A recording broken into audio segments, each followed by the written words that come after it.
Well, the fight for survival is on to our south down in Texas, where new numbers have just come out this morning.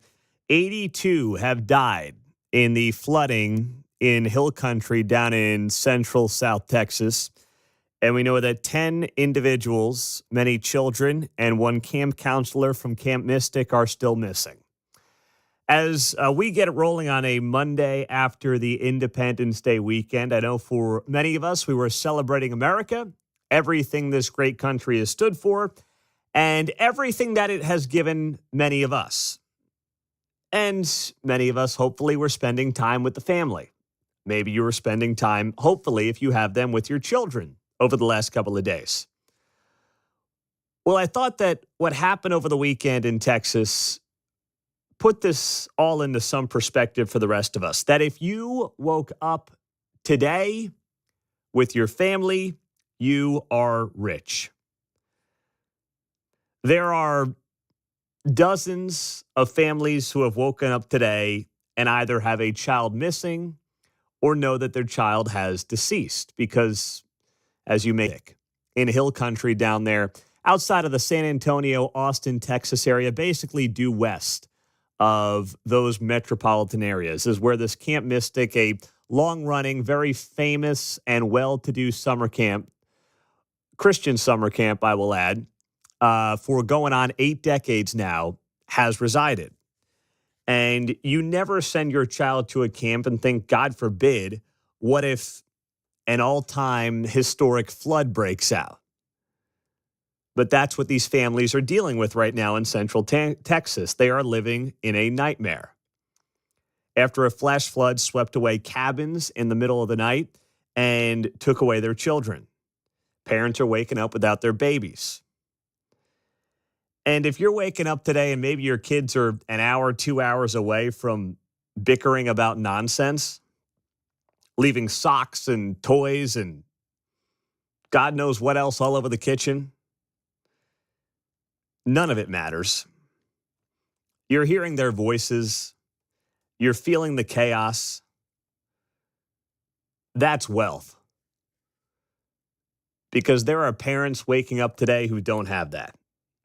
It's not about the money. It's not about the house.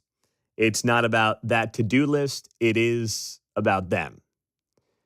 And with that death toll now up to 82 in these catastrophic Texas floods, I think that matters this morning. Because you also had this news break that Chiefs owner Clark Hunt's family suffered a tragic loss in this devastating flood down in Texas. Janie Hunt is a cousin in the family who was one of the Camp Mystic campers who died in the incident. She was just 9 years old.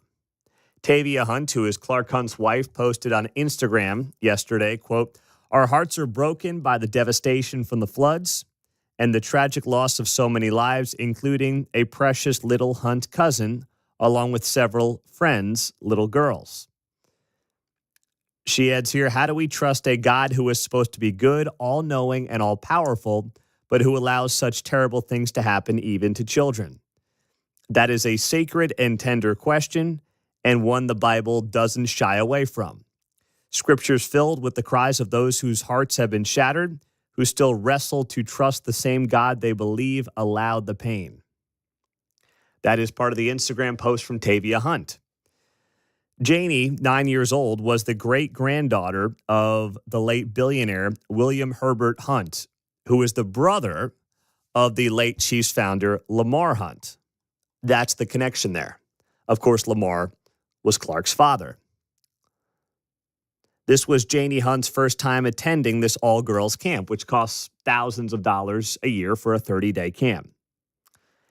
And, of course, now we know that this camp has been hit incredibly hard in recent days, and the search is still on for 10 missing campers, including one counselor. Tavia Hunt went on the right, "If your heart is broken, I assure you that God is near. He is gentle with your wounds, and he is still worthy, even when your soul is struggling to believe it. Trust doesn't mean you're over the pain. It means you're handing it to the only one who can hold it with love and restore what was lost. For we do not grieve as those without hope." That is the powerful message from Tavia Hunt on a Monday morning here on KCMO Talk Radio after they lost a cousin in these floods down in Texas. We are going to talk to an old, maybe familiar name to some of you. Brett Anthony used to be a meteorologist at KCTV 5 here in Kansas City for quite some time. And as I was thinking about people to get on the show this morning and give some perspective on this, I thought about him because he is now down in the Tyler, Texas area as a meteorologist. So he has been covering this thing closely, and he will join us at 8:30 this morning to get the local weather reaction to what has happened down there. As we now know that death toll has hit 82. In the meantime, it was a busy weekend here in Kansas City as well. I mean, we were watching, I'm sure if you turned on any national news, you saw some of the reaction to what was going on down there in Texas. In Kansas City, it was a relatively quiet one. Weather was pretty good. Fireworks show. I was there on Friday night down at World War I, went off without a hitch. Great event. It was my first time going down there to that fireworks display down at World War I, and they do an absolutely incredible job. It was an honor to help them with the countdown of the fireworks display. And I was just thinking to myself, don't screw up a 10-1 countdown. That is a great way to destroy your career, John. I didn't want to pull a Joe Biden on anybody on Friday night. When you're looking to go viral, it's not for those kind of reasons. Yeah, and I kept saying to myself, don't say Happy New Year. Don't say Happy New Year. Ho, ho, ho, Happy New Year. I was like, don't do anything ridiculous. Just count down to 10 and get out of there and get off the stage. That is one of the best fire shows in the city, or fireworks shows. I totally agree. But I'll tell you what, as I was driving home, I left a little early to beat the traffic, and I'm driving down 35, and there were some yahoos putting on their own displays on Southwest Trafficway and Broadway, and I could see those in the distance as well.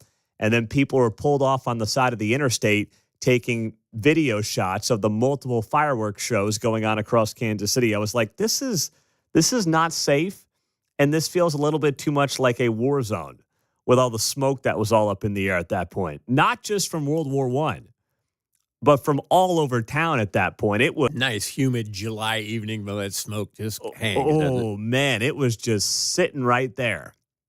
And I admit I'm not usually a July 4th fireworks guy because, well, frankly, the kids are still pretty young. They don't stay up that late. It's, 10 o'clock by the time these shows get underway, just with the sun setting around here. So I really haven't done it over the last few years.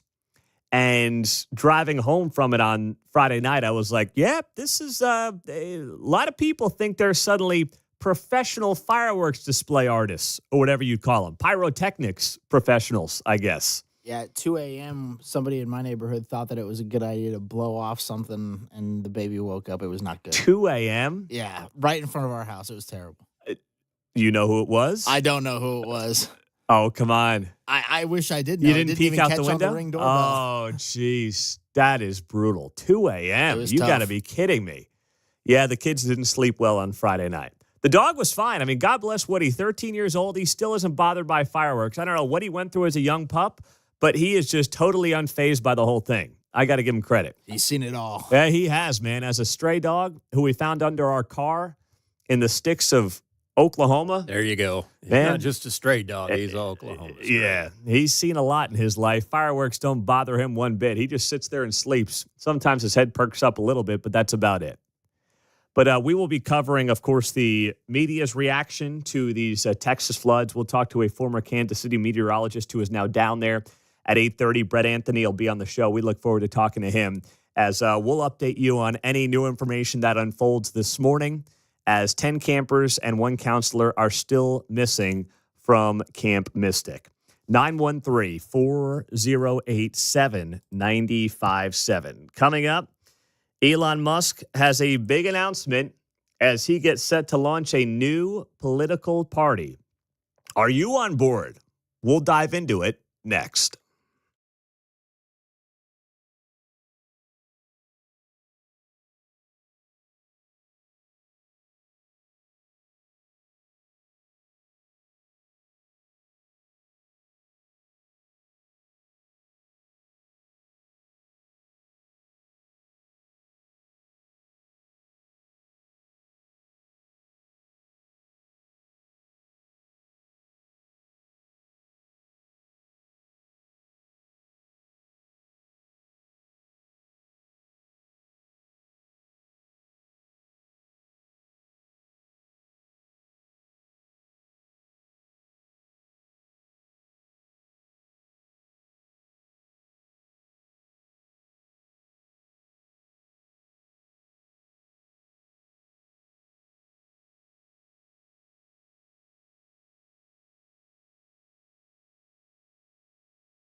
It's Mundo in the Morning. Now on FM at 95.7. Set a preset on your radio. KCMO Talk Radio.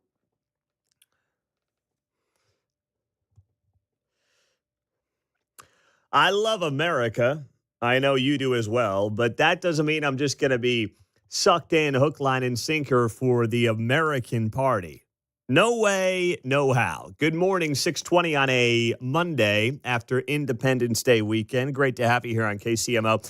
Elon Musk announcing the day after Independence Day on Saturday that he is launching the America Party. This following President Trump signing the big, beautiful bill on Friday afternoon at the White House.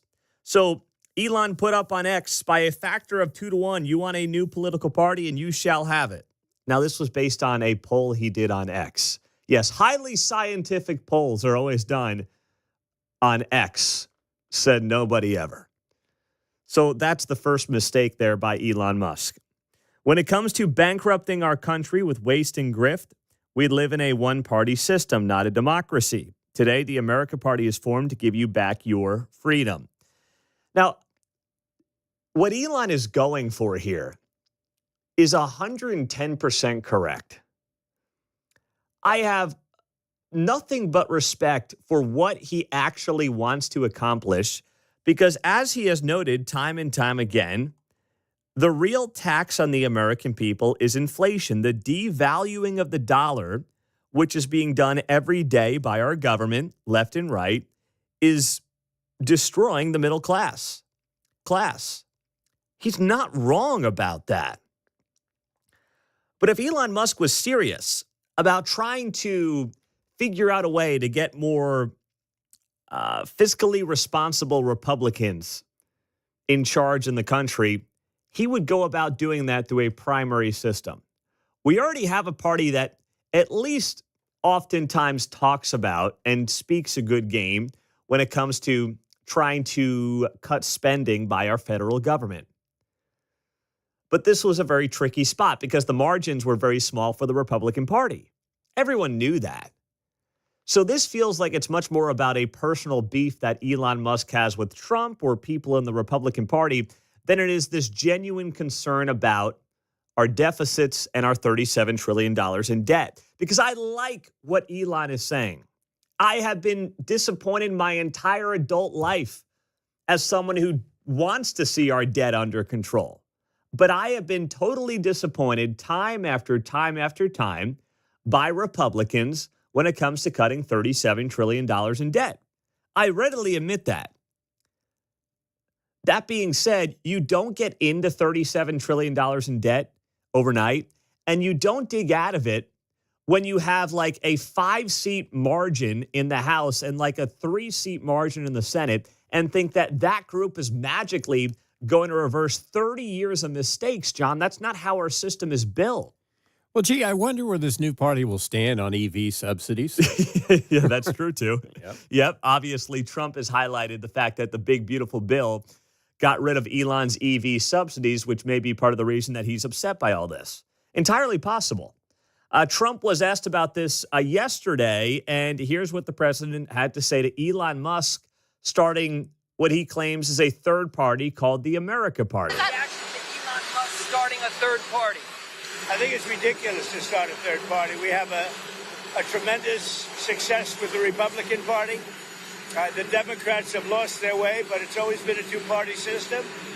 And I think starting a third party just adds to confusion. It really seems to have been developed for two parties. Third parties have never worked. So he can have fun with it, but I think it's ridiculous. Yeah, he can have fun with it, but I think it's ridiculous. Trump was being very nice, by the way. Such a nice man. To Elon in that clip. He didn't hammer him like he does his haters. He's just like he's wasting his time. Look at what Trump did. Trump basically remade the Republican Party. He was kind of always more of a third party-ish kind of candidate. And he realized there is no pathway for a third party, so I'll remake one of the two political parties with my vision. And that's what Trump did nearly 10 years ago now. Elon already has a party that, for the most part, he sees eye to eye with. I mean, the guy was a Trump backer. And while I will totally sympathize with Elon and the way that Congress is still overspending, in my estimation, the way to do this is to find candidates who are, first off, like-minded, care about the issues you care about. 57, that's how you join us on KCMO. Let's go to Kansas City. Mike is kicking it off on a Monday. What's up, Mike? Yeah, I think all the atheists in the Democrat Party now believe in God because they got the gift that they're going to destroy the Republicans with their own guy, Musk. And, you're going to get the communists, the transgenders, the pedophiles, all the wackos that are in the Democrat Party that would never win a general election. They're going to be able to be reinstated. I mean, look at New York. You'll get the most progressive people to win generals. Yeah, and the guy in New York, he's going to win by about 33% of the vote, and because the other side, divide and conquer, Sun Tzu. Yeah, no, this that, is a total gift. Yeah, I hope he wrapped it up in a nice ribbon for him. Thank you, Mike. Yeah, there's no doubt about it. This is something that will make Nancy Pelosi, Hakeem Jeffries, Chuck Schumer very happy after what has been a brutal 2 weeks for them, right? I mean, Trump's on a red-hot 2-week winning streak here, going back to the men and women from Whiteman 2 Saturdays ago, pulling off the strikes against the Iran nuclear sites. Whether you love Trump or don't like Trump, you got to admit, the guy's been on a heater here the last couple of weeks. Ends up with a big, beautiful bill being signed on Friday by Independence Day. That's what he wanted. He got it. And then Elon says, hold my beer. Let me try to blow this whole thing up. And yes, you will get highly progressive individuals in more political power if Elon Musk gets his way. That's why it's just a mistake and it's completely unnecessary. And I guess Republicans are back to not liking Tesla and liberals will love Tesla again. Is that how this is supposed to work as well? I'm just wondering. Unbelievable. 913-408-7957. Mayor Luke is on MSNBC this weekend. We got the audio next.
If it's happening in KCMO, it's on KCMO 95.7 FM. Here's Pete Mundo.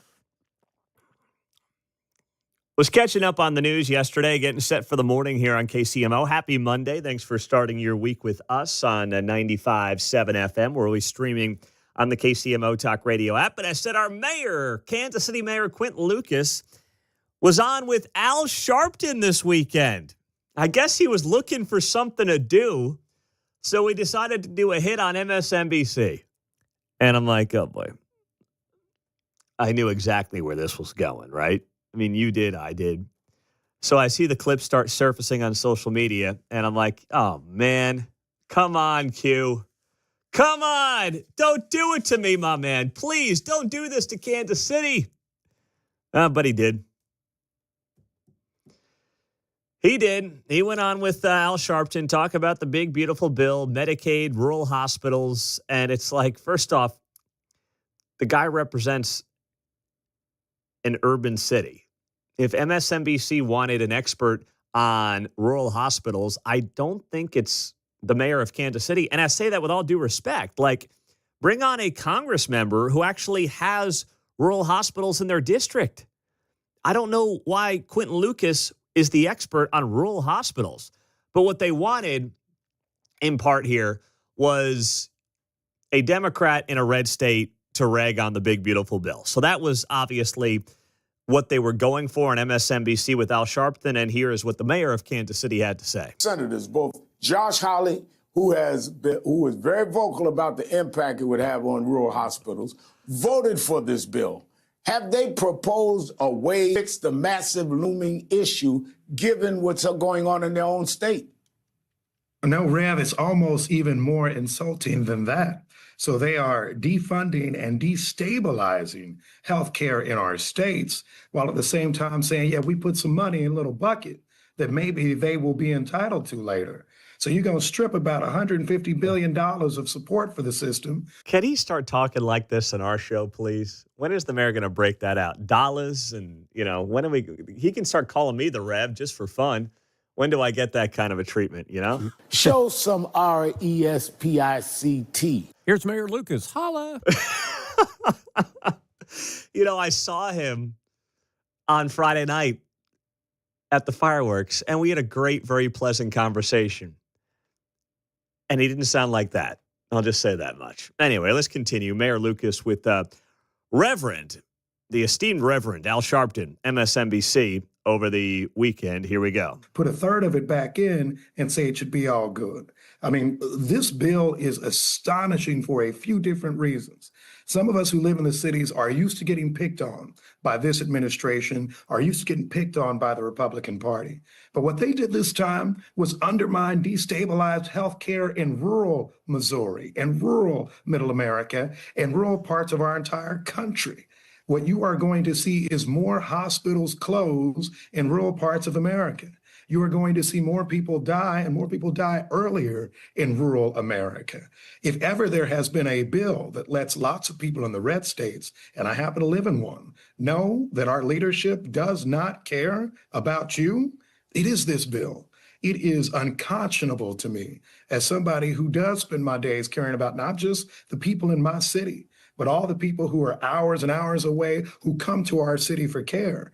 I'm terrified for that woman who has a difficult pregnancy now. I'm terrified for the people who need care. I'm terrified for people who are living and need, frankly, food assistance and nutrition assistance in rural America. This is destabilizing not just the cities, but our entire country. I'm terrified walking down the streets of Kansas City after 10 p.m., but, I guess that's neither here nor there.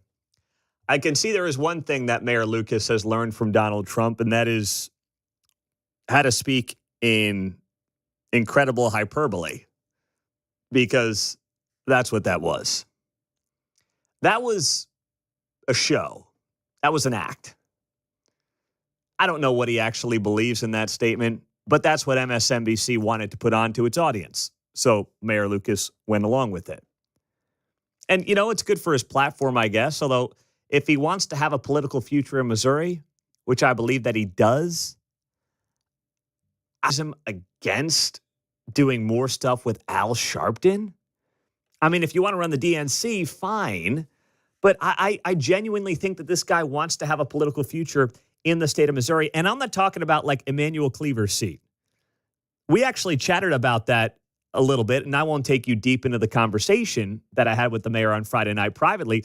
But we talked about how, like, if you've got a young family, there's not a worse job than being a member of Congress, where you're one of 435, takes you forever to work up the ladder. There's really no end game to it for the most part. Like, it's just a thankless, frankly, worthless position. But if you want to have a larger political future in the state of Missouri, stuff like this doesn't help. The accent, the hyperbole, everyone's going to die in rural Missouri. Like, I think just you got stop. the talking point check words in there, destabilize. Yes. I was listening for them. I think there were 3. I didn't write them down, but I noted 3 words that will get used frequently throughout the next week. Oh, yeah, absolutely. And if we really want to talk about rural hospitals, rural Missouri, this predates the big, beautiful bill. This predates Donald Trump. In fact, I found this story from August of 2023. Do you remember the guy who might have been in charge in August of 23? Boom, boom, boom. Yeah, that guy. And the article is headlined, 1/3 of Missouri's rural hospitals at risk of closure, new data shows. Rural hospitals have been closing and dealing with short staffs and financial issues for a long time. And it's not because of one political party or the other. The biggest driver is the fact that rural America is shrinking. And there are a plethora of reasons for that. But this bill that, yes, does make it more difficult for people to receive Medicaid, like if you're an able-bodied adult, God forbid you got to go work or volunteer 20 hours a week. If that has an outsized effect on rural Missouri or rural Kansas or rural America in general, well, that tells you that the system is on the brink. That's what it tells you.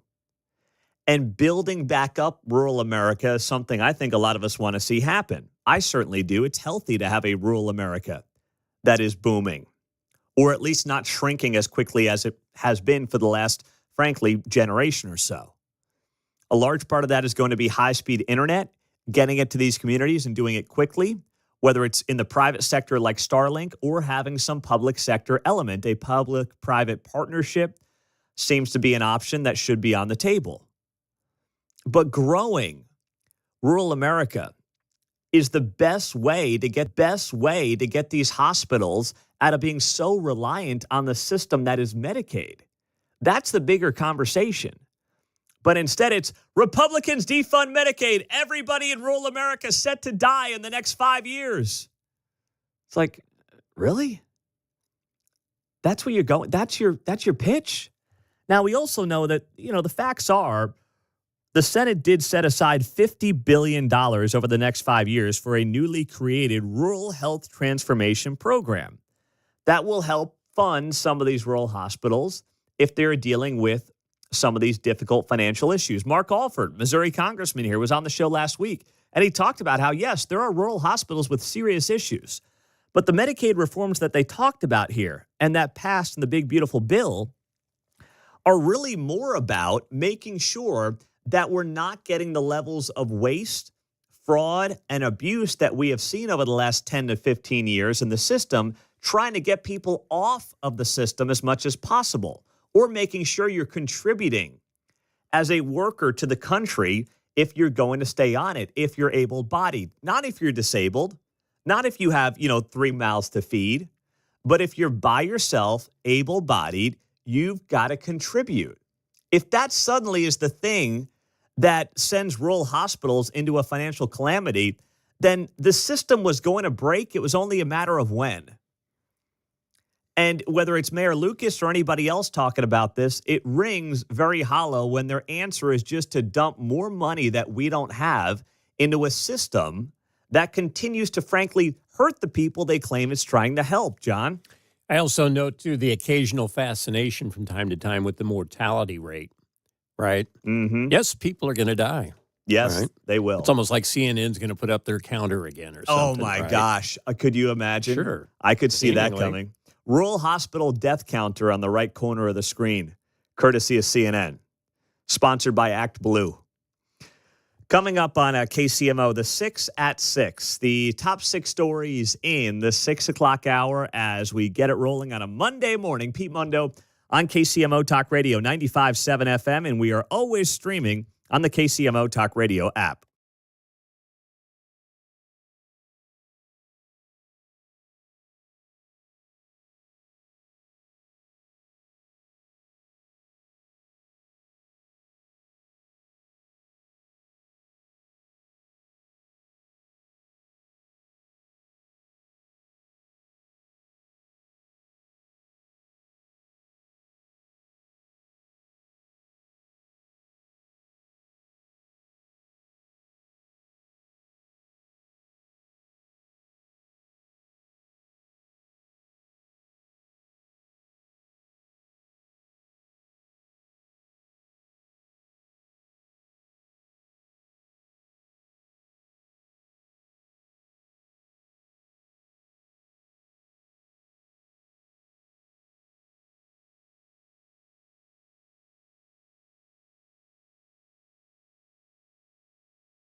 Hey, it's Kevin Keatsman. Stick around. I'm coming up at 10 o'clock right after Pete Mundo on KCMO 95.7 FM.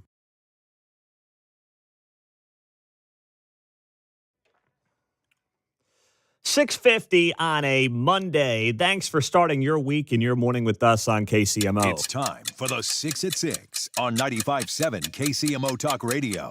Number 1. The Jackson County Legislature will meet today to discuss an ordinance and resolution to hold a recall election of County Executive Frank White for Tuesday, August 26th. So mark your calendars. It's not a done deal yet, but the county charter says a recall must go to the voters within 60 days of the petition certification. That, of course, has been done as of last Monday. So now it's up to the legislature to pick a date, and that is the date that is expected to be picked today. Now, of course, we'll see how this plays out. There's a possibility that Frank White could veto this legislation, and I don't know where this all goes after that. But today is a big day in Jackson County to potentially decide the next step in the Frank White recall election. And, of course, we now know, too, that recall election may cost upwards of $2 million between the Jackson County Board of Elections and the Kansas City, Missouri Board of Elections. They will meet at 3 p.m. today, second floor, on the downtown courthouse. So keep an eye on that. Number 2. Well, an update on the flooding down in south central Texas. The new numbers have come out as of this morning, and we now know that 82 people have died, 28 of those children who were at Camp Mystic down there in the Hill Country area of Texas, west of San Antonio. There are 10 who are still missing. And first responders are searching for today. That includes several children and one camp counselor. So that is happening right now as the flooding continues down there in parts of south central Texas. And they've got upwards of 20 inches of rain the last few days in some areas. So we will continue to monitor this story throughout the morning here on KCMO. Number 3. And on a similar note, the Hunt family says a member of their family died in the floods this weekend. Tavia Hunt, married to Chiefs owner Clark Hunt, posted on Instagram that a cousin of the family died in the floods down at Camp Mystic. Janie Hunt was 9 years old. She was a cousin of the family's, and she died in the flooding over the weekend. Janie was the great-granddaughter of the late billionaire William Herbert Hunt, who was the brother of late Chiefs founder Lamar Hunt. So that's how these two families are connected.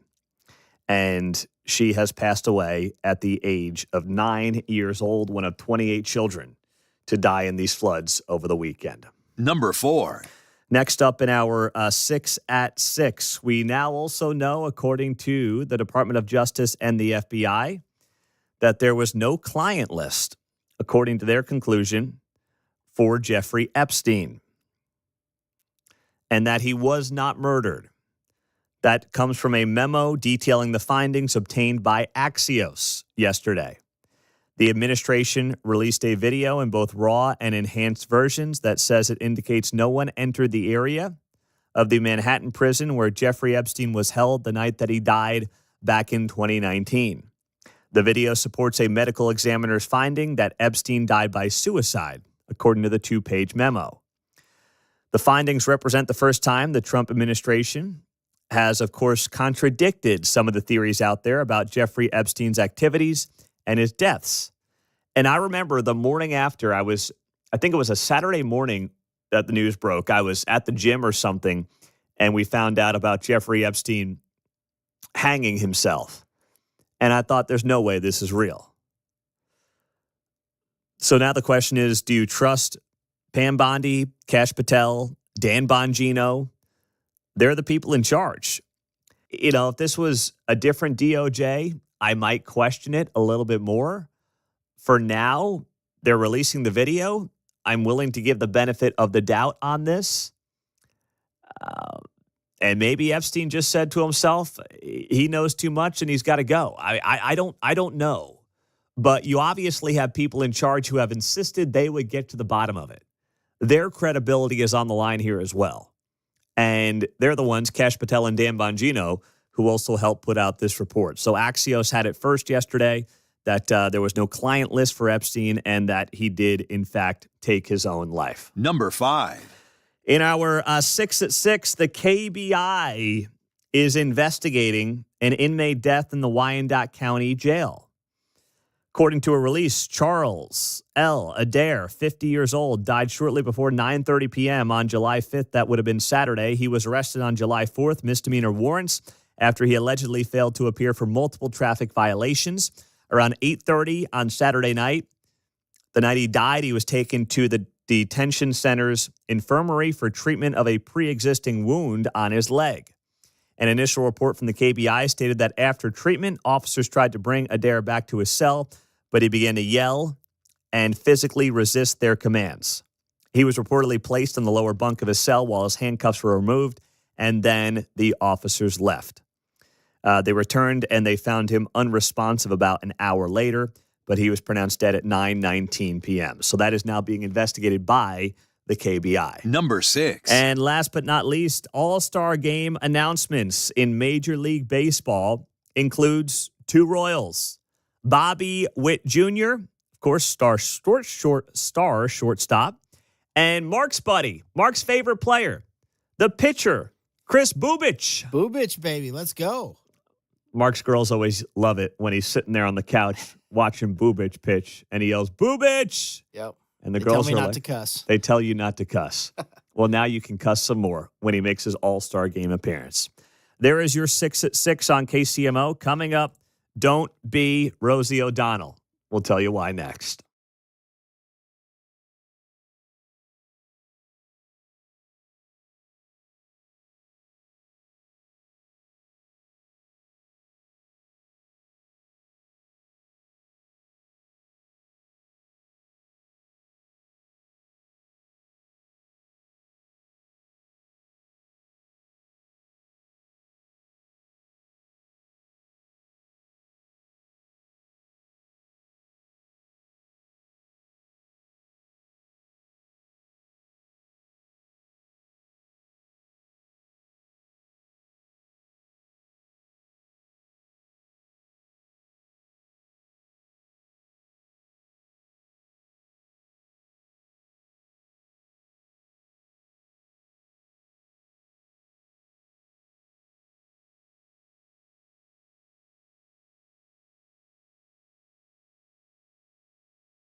Not that this audience needed this reminder, but please don't be Rosie O'Donnell. Please do your best. I really Talk about a bombshell. would appreciate that. And I think that you and everybody in your lives would also appreciate that little bit of advice as well. That's why you come here, right? For the advice that you can't get anywhere else. Maybe it's pointing out the obvious, but some people need to hear it. Don't be Rosie O'Donnell. I bring that up because Rosie, to her credit, I give her credit for picking up and taking her bags across the pond. A lot of people said they would do it when Trump won the first time and then Trump won the second time, but very few actually ever do it. Rosie did it. She went to Ireland. Sorry to my Irish brothers and sisters on the other side of the pond, but you know what? You got to deal with Rosie now. So Rosie's over there, but here's the problem. Rosie still has like a level 11 Trump derangement syndrome. We are following the stories down in Texas where the floods have taken the lives of 82 individuals, 28 children who were at this Camp Mystic down there in central Texas, in hill country, along the Guadalupe River. And there are still, as of this morning, 10 campers and a counselor still missing. They are searching for them. That death number is going to rise north of 90. And if your first reaction is to be like, this historic act of Mother Nature is Donald Trump's fault, you're a lunatic. You're deranged. I feel sorry for you. Don't do this to yourself. If this is your initial reaction as they're looking for the bodies of children in Texas rivers, please check yourself, look in the mirror, and say, why am I doing this? But that was Rosie O'Donnell over the weekend. And what a horror story in Texas. The flash floods in Texas, the Guadalupe River, 51 missing, 51 dead, more missing. Children at a camp. And you know, when the president guts all of the early warning systems and the weathering forecast abilities of the government, these are the results that we're going to start to see on a daily basis because he's put this country in so much danger by his horrible, horrible decisions and this ridiculously immoral bill that he just signed into law. As Republicans cheered, people will die as a result, and they've started already. Shame on him. Shame on every GOP sycophant who's listening and following the disastrous decisions of this mentally incapacitated POTUS. No, shame on Rosie O'Donnell. How dare you? Shame on Rosie O'Donnell. I hope she hangs out with Greta Thunberg over there now that they're on the same side of the planet. They deserve each other. Shame on Rosie O'Donnell. As they are searching for the bodies of children,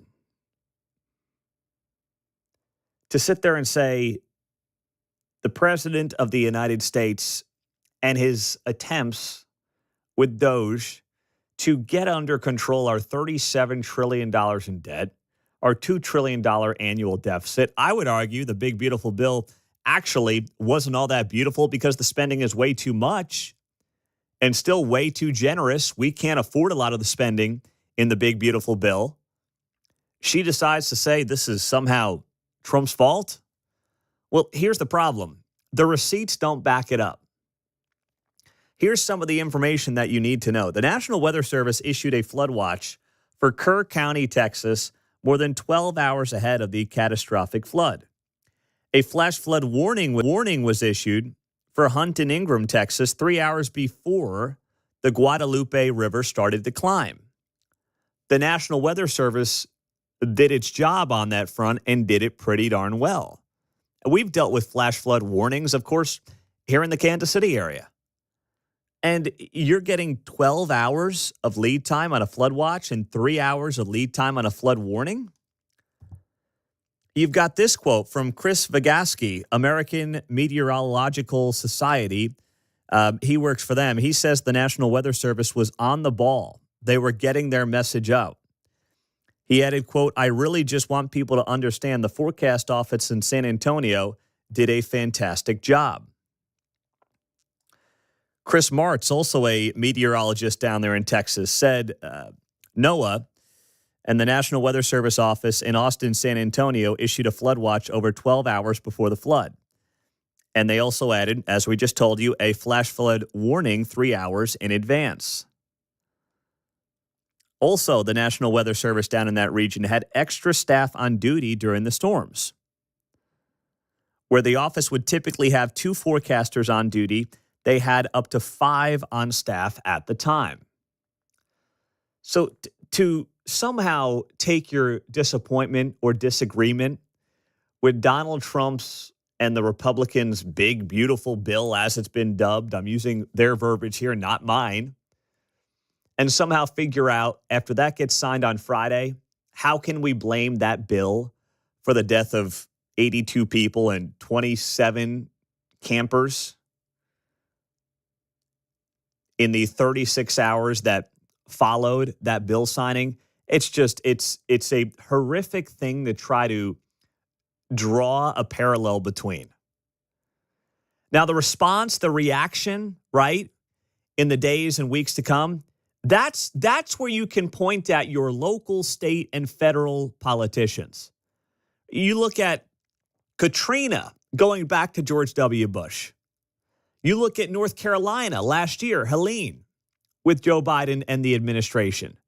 See, I used one Republican, one Democrat just to, point out it can be both sides of the political aisle that fail on this stuff. The response is where you can tie in potentially the politics of the moment.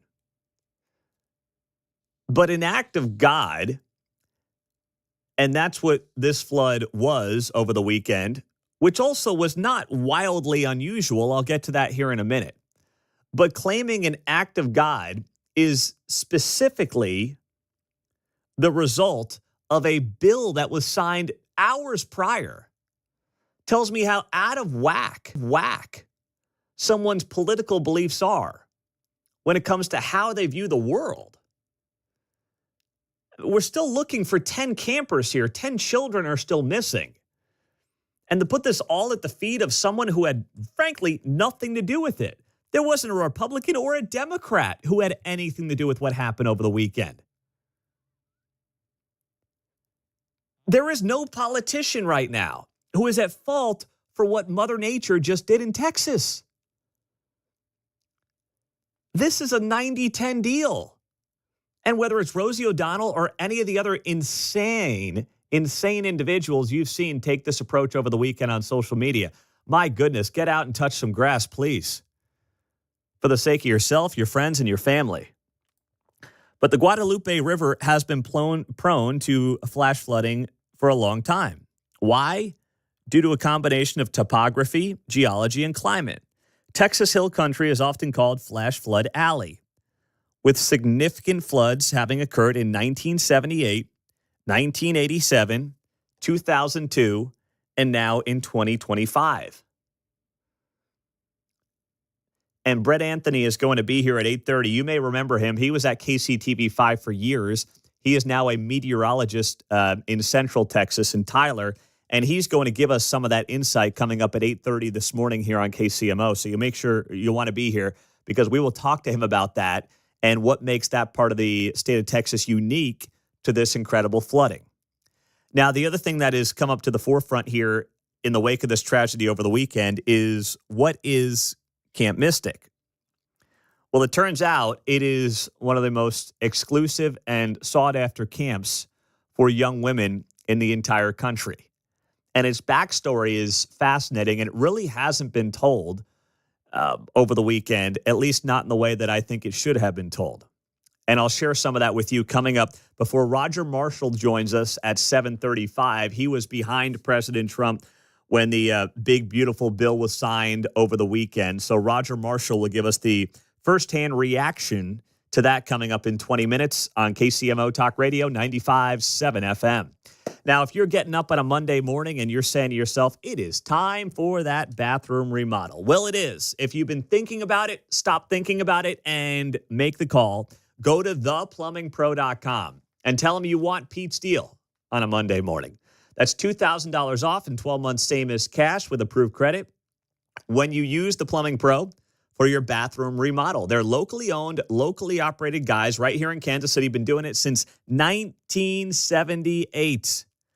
All right? Steve and his team will be the guys who start the project with you, and you'll finish with the same people. It's not like they're handing it off, to 7 different parties, and by the time you get into the remodel part, no one knows up from down. That's not what they do. They've got 400 Google reviews and a 4.8 out of 5 stars. So whether it's your residential or commercial plumbing needs or the $2,000 off the bathroom upgrade, go to theplumbingpro.com. That's theplumbingpro.com. And you can't miss it right there. New bath pro tub and shower replacements with the Plumbing Pro. Let them help you right now. theplumbingpro.com.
You're listening to Mundo in the Morning on KCMO Talk Radio 95.7 FM.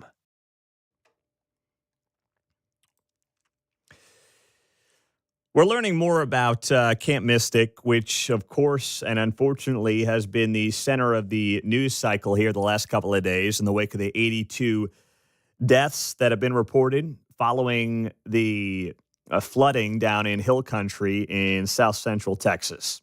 That includes 27 campers from Camp Mystic, which is a private Christian summer camp for girls located in the Texas Hill Country on the banks of the Guadalupe River.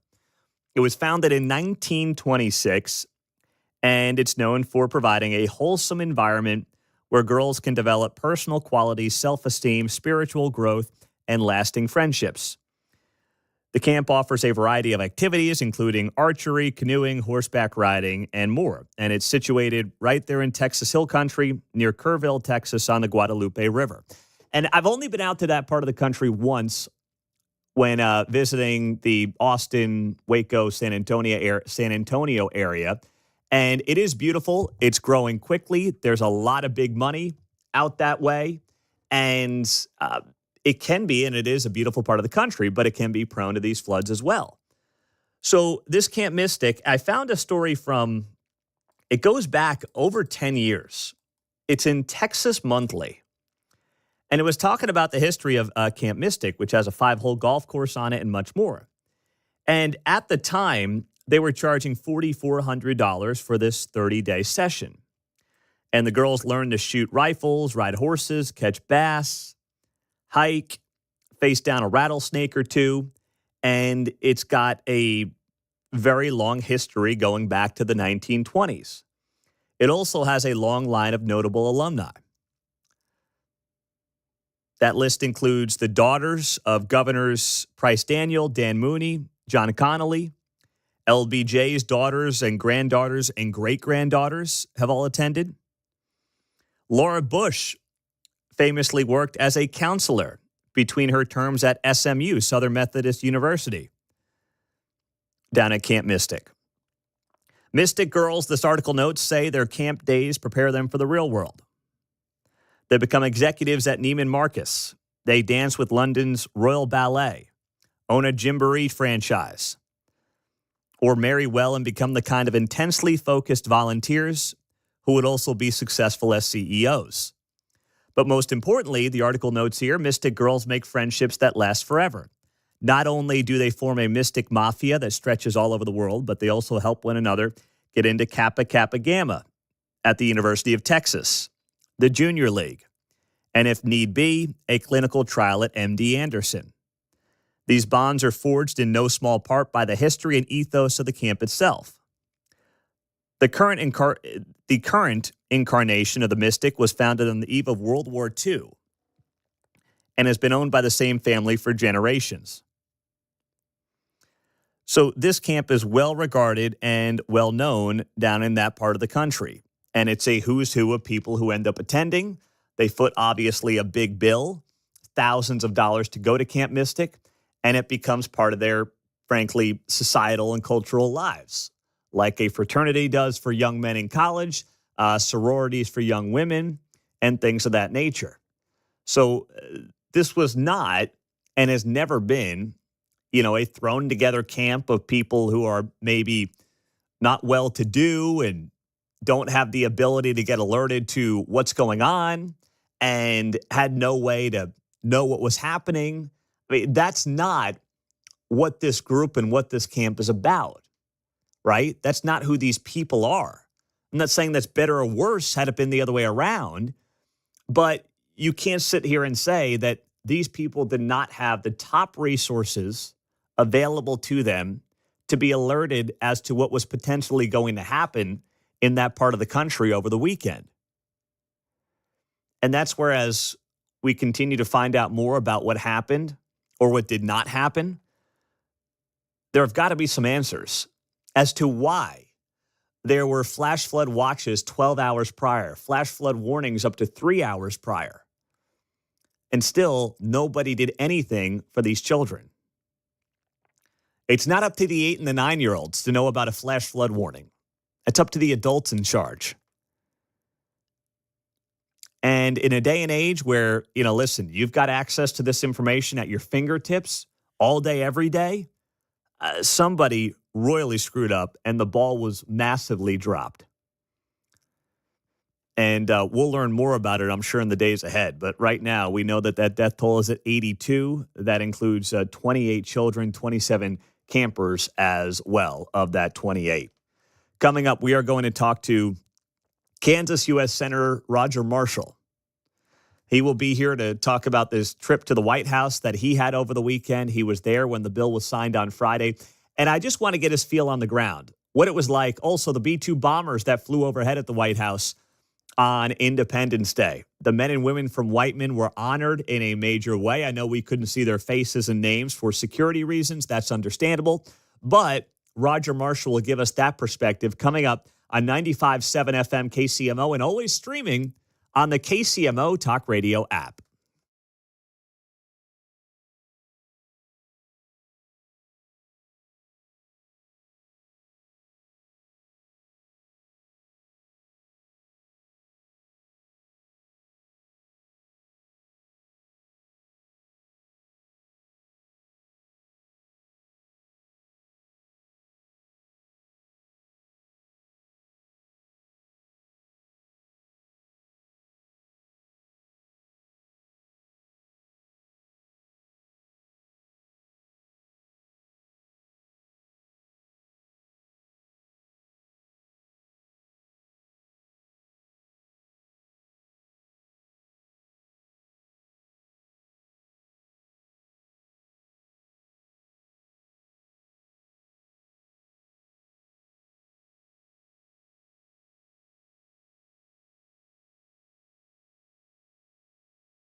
Dave Ramsey here, and you're listening to Pete Mundo on KCMO Talk Radio, now airing on FM at 95.7.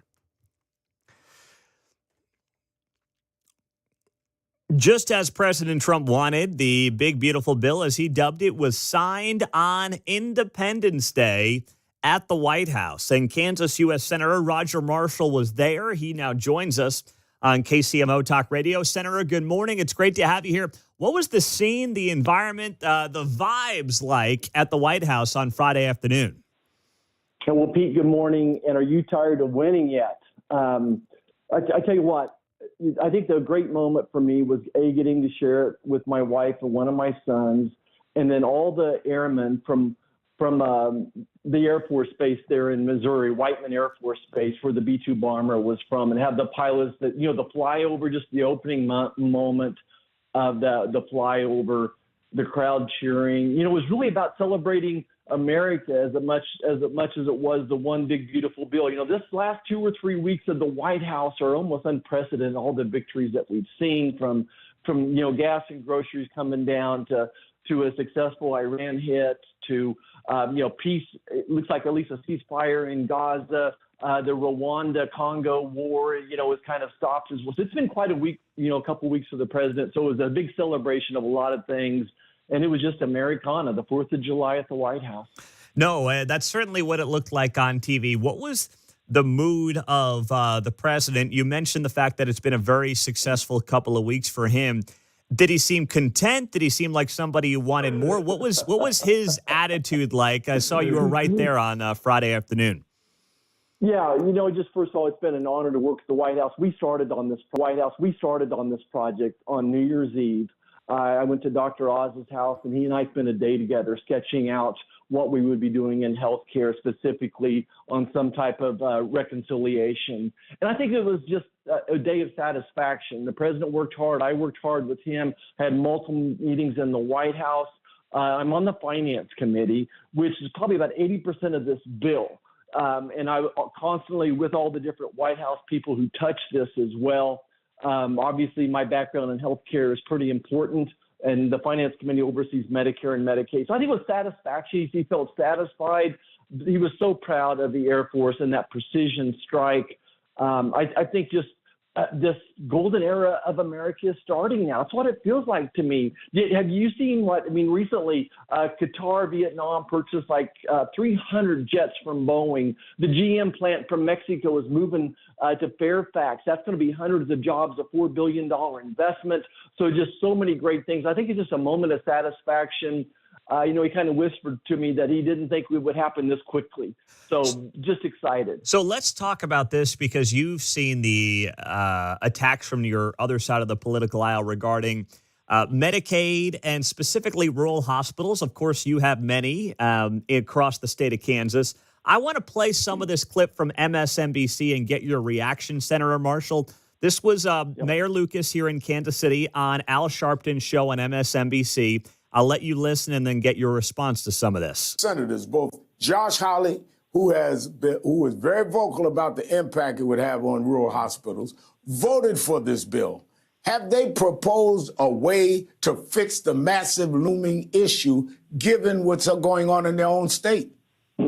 No, Rev, it's almost even more insulting than that.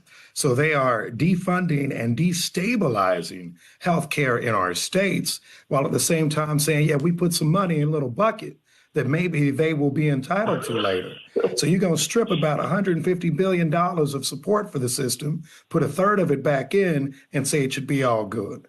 I mean, this bill is astonishing for a few different reasons. Some of us who live in the cities are used to getting picked on by this administration, are used to getting picked on by the Republican Party. But what they did this time was undermine, destabilize healthcare in rural Missouri and rural Middle America and rural parts of our entire country. All right, Senator Roger Marshall, how would you respond as a doctor and somebody who represents many rural hospitals across Kansas? Yeah, Pete, maybe they're grossly misinformed. We are strengthening Medicaid. We are saving it. We are putting it on financially solid grounds so that we can prioritize Medicaid for seniors in nursing homes, for people with disabilities, pregnant women, children, those types of things. We're actually increasing the spending on Medicaid. Only in Washington, D.C., you describe increasing the spending at a rate greater than inflation. You call that a cut. So we're increasing the spend on Medicaid more than the rate of inflation, $200 billion a year eventually as well. The only people that are going to lose Medicaid in Kansas are people that don't want to work 20 hours a week. We have farmers out there right now finishing up wheat harvest, working 20 hours a day. And you can volunteer, you can go to school. So the only people that should lose Medicaid in Kansas would be people that are refusing to work or they're on it fraudulently. On the rural hospitals, look, I ran one. I know a little bit about them, and this is very something strategically. Again, I've been working with Dr. Oz and HHS for 6 months to figure out how to do this. So only 5% of Medicaid dollars end up in rural hospitals. The urban hospitals eat it up. The big urban hospitals are printing money right now. They're absolutely printing money. And to save these rural hospitals, we set up this $50 billion fund. Now, that's nothing to sneeze at. I kind of did some calculations. It could be $400,000, $500,000 a year to rural hospitals right now. But more than that, look, Pete, the most important thing for the sex of rural hospitals is the local economy. Those hospitals are a reflection of the local economy, and we almost got an entire farm bill done in this. We fixed crop insurance, reference prices. There's something called a 45Z tax credit for turning corn and soybeans into jet fuel. So that was my thrust, was just the long-term fix is to shore up the economies in rural America. So on that note, that's a fascinating stat. You said 5% of Medicaid, payments or reimbursements end up in rural hospitals? Dollars? Right. Yes. Yeah. Only 5% of all the payments from Medicaid. It's $1 trillion now. We're spending $1 trillion. It's grown 50% in 5 years. That's what I'm saying. It's unsustainable. When I sat down with President Trump and showed him, I made a big graph and we were in the big room where they have all the secretaries. I showed him a graph of what the projections are for Medicaid. And I showed him over the last 5 years, 50% increase. And he said, Roger, you got to flatten this curve. This is unsustainable. How would you do it? So I constantly figured out that there's like 4 or 5 dials where you can try to slow down the increase in spend. All we're doing is slowing down the increase in spend. And the Medicaid dollars don't get to rural hospitals. They're dependent upon Medicare, okay? Rural hospitals are dependent upon Medicare. Medicaid is a very, very small amount of the money for rural hospitals. And the bigger deal is primary care. We should come back and talk about community health centers. Part of this money is going to be designated for community health centers in urban America as well as rural America. The way we really slow down the spend on health care in this country is better primary care. 90% of the dollars in this country in health care are spent on 6 or 7 chronic diseases: heart disease, hypertension, diabetes, obesity, Alzheimer's, cancer, and depression. So how do we impact those from a primary care standpoint? Does that make sense? We got to get in front of it rather than trying to treat the symptoms. Let's prevent the disease. And that's my next big undertaking is MAHA. We'll come back again and talk about what the next steps are for MAHA. No, you're right. I mean, too much of this, too, is reactionary versus being proactive in terms of our approach to medicine and healthcare in general. I know you agree with that, and that's a big part of the MAHA movement. So just do you think, then, this is somewhat of a shell game where you have a lot of vocal Democrats that represent urban cities who are claiming this is going to hurt Republican districts when it's really about protecting their own hospitals who receive the bulk of the Medicaid payments to begin with? Yeah, so the big city hospitals hide behind rural hospitals, just like the Wall Street banks hide behind community banks on our credit card bill. So that's exactly what they're doing. Look, the urban American, especially, we've spent a lot of time in Kansas City, Kansas, trying to figure out how we can be a bigger help down there. And so proud of what Swope Health Clinic is doing and reaching out, and all the community health centers that are springing up in urban America as well, trying to shore up food banks and bring nutrition into those. PDM is absolutely committed. That's why I went to D.C., was to fix healthcare. And the first steps on that is nutrition, working with farmers for healthy soil. Healthy soil means healthy food, means healthy people. Mm-hmm. So it's an exciting time that President Trump is allowing me the leeway to try to help lead part of this. Something I've been working on for 40 years and just ready to move forward. Well, we will look forward to those conversations moving ahead and seeing where all this leads. Senator Marshall, thank you for sharing the insight, and thank you, of course, for your expertise, especially on this medical side of the conversation in the wake of the big, beautiful bill being signed on Friday. We will definitely be talking to you again soon.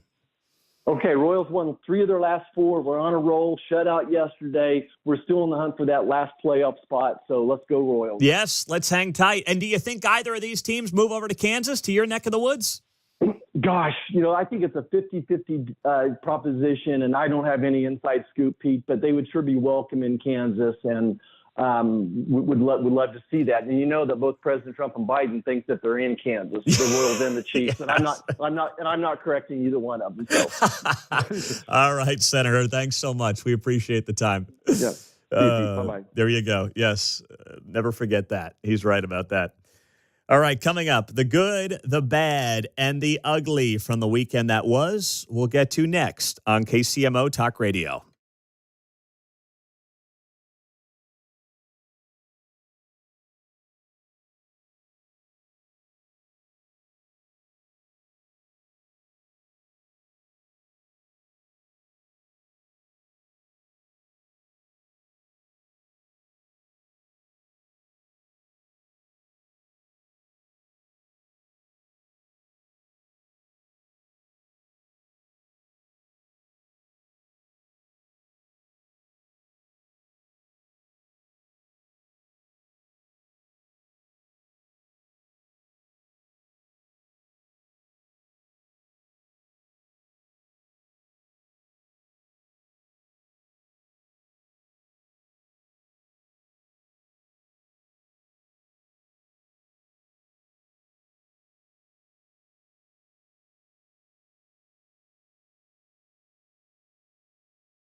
from the nation's heartland. It's Mundo in the Morning on 95.7 FM KCMO Talk Radio. Monday morning, 7:50. It is great to be back with you after the Independence Day weekend on KCMO Talk Radio. Let's get right to it. It's time for the good, the bad, and the ugly on KCMO Talk Radio. Now on 95.7 FM. Well, the good from the weekend, thank you to the National World War I Museum and Memorial and the KCTV5 for letting me join them for their countdown of the fireworks show on Friday night. It was absolutely fantastic. And I had not been down there before for the show, and they put on a damn good show. Tens of thousands of Kansas Cityans were down there on the National World War I Museum lawn, getting ready for the fireworks show, lining up hours prior for what was a great 20-minute event. And I joined Brad Stevens up there on stage and was happy to do the countdown. But as I was counting it down, I kept thinking, don't pull a Biden, 10, 9, 8, 7. And I'm thinking to myself, like, don't say Happy New Year. Don't do it. Don't pull a Biden. Ho, ho, ho. Happy Independence Day. Ho, ho, ho. You're like, don't mix up two holidays. Don't do it. Don't pull a Joe. As I'm literally at like 8, 7, I'm saying to myself, don't be Biden. Don't do it. Don't be Biden. It was fantastic. But just let it roll. Said one, fireworks go off, and, the rest, of course, is history. So it was great to be there. The weather was actually pretty darn good. There was a nice breeze as well. And we had a fantastic evening down there. Didn't bring the kids down, just a little too late for the kids. Those fireworks shows starting at 9:40, 10 o'clock at night, just too much. But I know, Mark, you had the girls out you did 2 fireworks shows over the weekend, did you? Yeah, we went to Blue Hawk in South Overland Park, which was a great show. And then right out here in our own parking lot had a nice show. You went to the Corporate Woods fireworks. Yeah. How was that show? It was good. It was really solid. The little one, the baby, came with you too? No, I just took the older 2 girls. On Saturday or Friday night? On Saturday, yeah. Okay. Or Friday, yeah.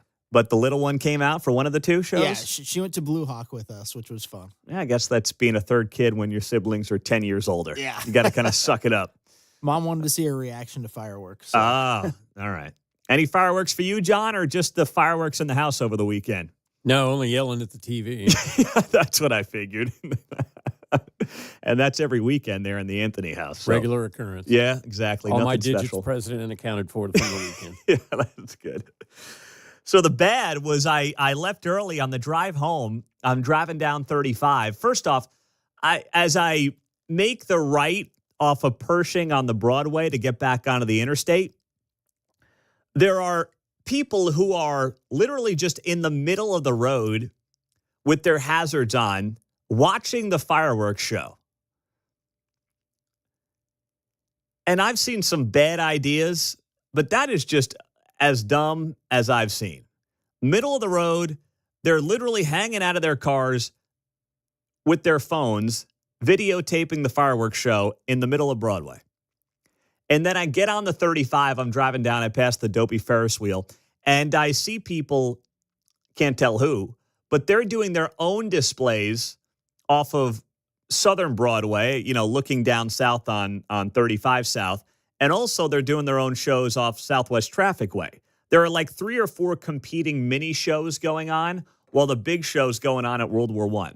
And then there are people pulled off on the side of the interstate on 35 doing the same thing, hanging out the sunroof, videotaping the fireworks show.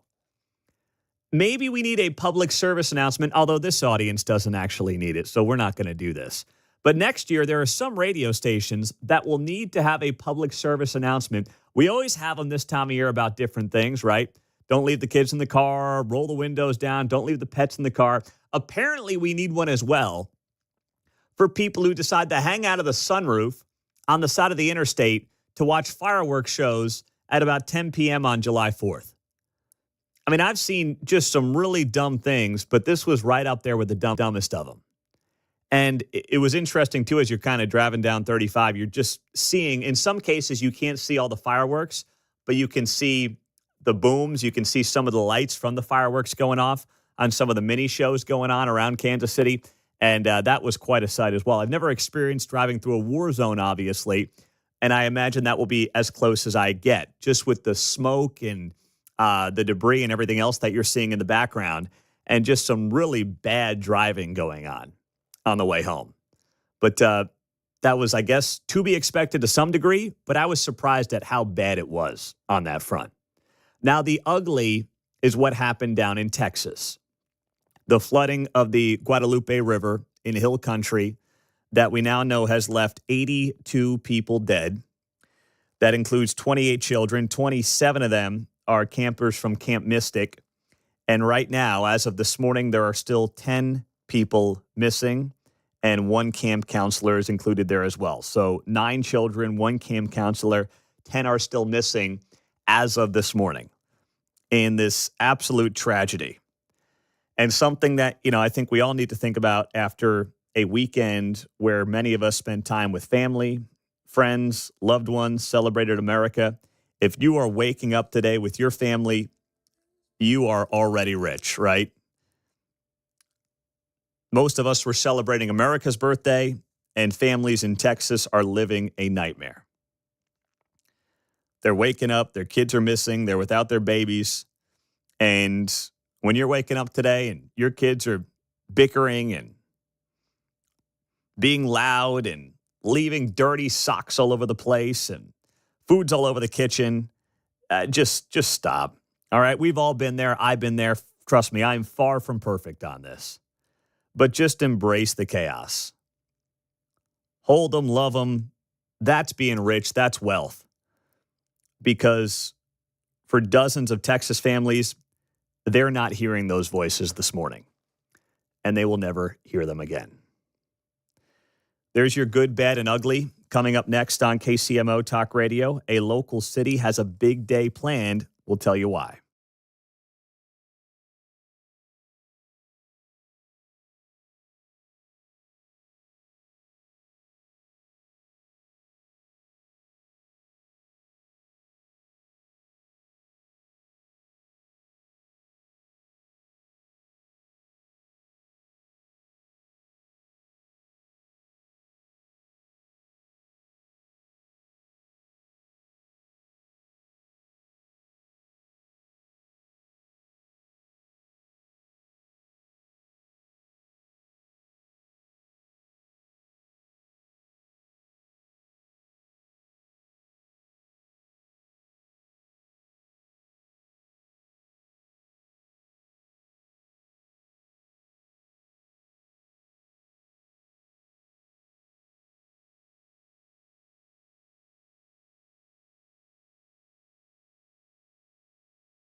8:05, good morning. It is great to be here on a Monday on KCMO Talk Radio in Kansas City. It is a big day in Overland Park. Just weeks after Prairie Village tried to, and thus far has successfully, crammed down a $30 million City Hall project on its residents, Overland Park is taking the next step towards a $138 million City Hall project. Hold my beer, say the leaders in OP.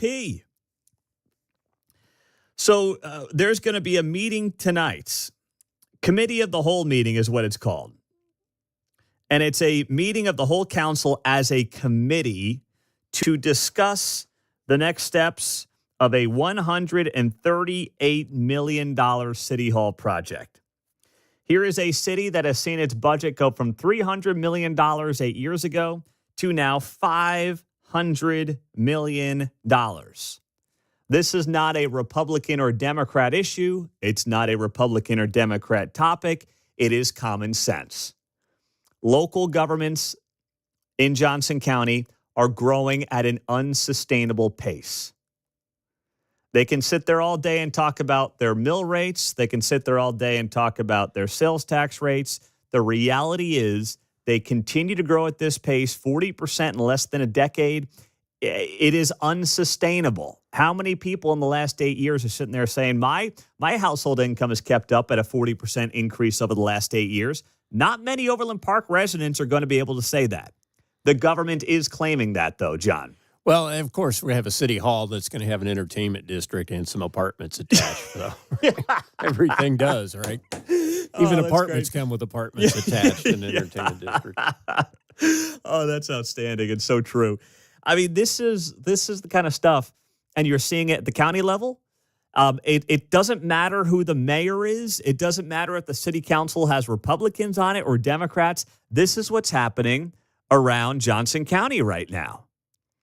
And Overland Park is taking that next step, and it begins tonight. I've lived and or worked in Overland Park for 15 years now, and I've never been to City Hall. I'm not even sure where City Hall is.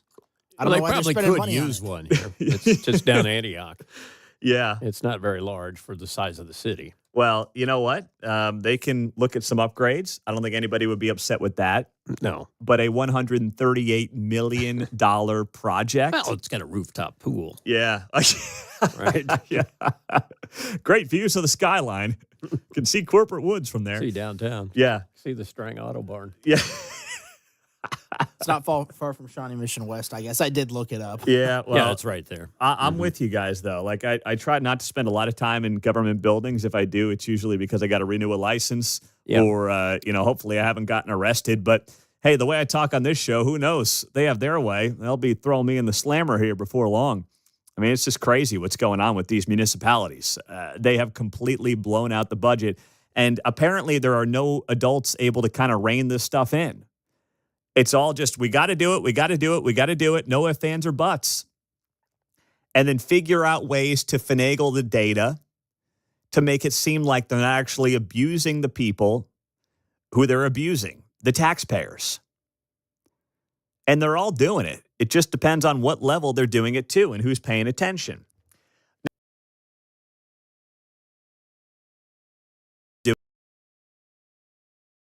Now, the other thing that is going on today in Overland Park is they will be discussing in a public hearing tonight subsidies for the proposed mixed-use project involving Black and Veatch.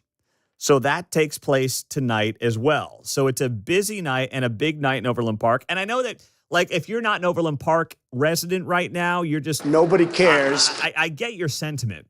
But we talk about these projects, whether they're in Kansas City, whether it's Prairie Village, whether it's Overland Park. I think bringing attention to these things are important, even if you're not a resident. Like, I'm not. But I think it's important to talk about this stuff because for too long, local leaders have jammed these projects through. And people don't realize the downside and what it means for oftentimes taxpayers with these projects. And they happen, and by the time people are frustrated or upset with them, it's too little too late. So there was an article actually in the Kansas City Star by our good buddy Patrick Toohey from the Show Me Institute.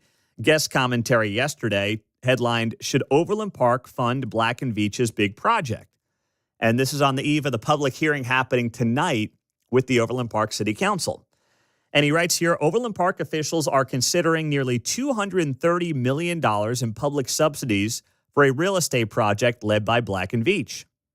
The proposal, dubbed Overland Park Plaza 2, how creative, would convert Black & Veatch's 78-acre campus into a $1.1 billion mixed-use development featuring a new headquarters, 1,900 residential units, apartments, a hotel, retail space, a public park, and nearly 6,000 parking spots. Between this and the Royals project, I mean, we're going to be dubbed, we're the new Las Vegas with all the entertainment districts we're going to have around here. I'm a no if there's no pickleball court. I'm out. You're done.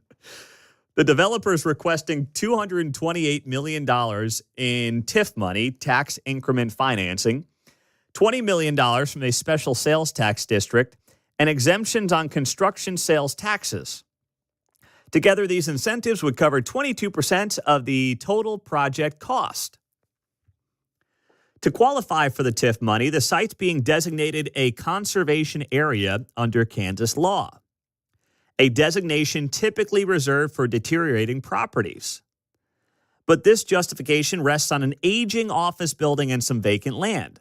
The site is not deteriorating, writes Toohey, it's simply being repositioned, a routine private sector strategy that rarely requires public assistance.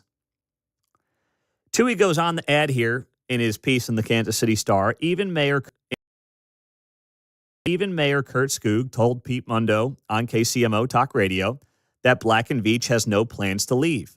The jobs are not in danger. They're just being used as leverage.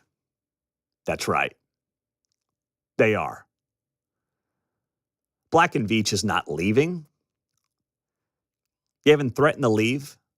They have no intentions on leaving. They have some of the most valuable real estate, frankly, in the entire Midwest, right here in the hub of Overland Park, Kansas. You think they're going to get up and walk away from that? You're nuts. So why, if you're just in a negotiating 101 situation, why would you potentially hose your taxpayer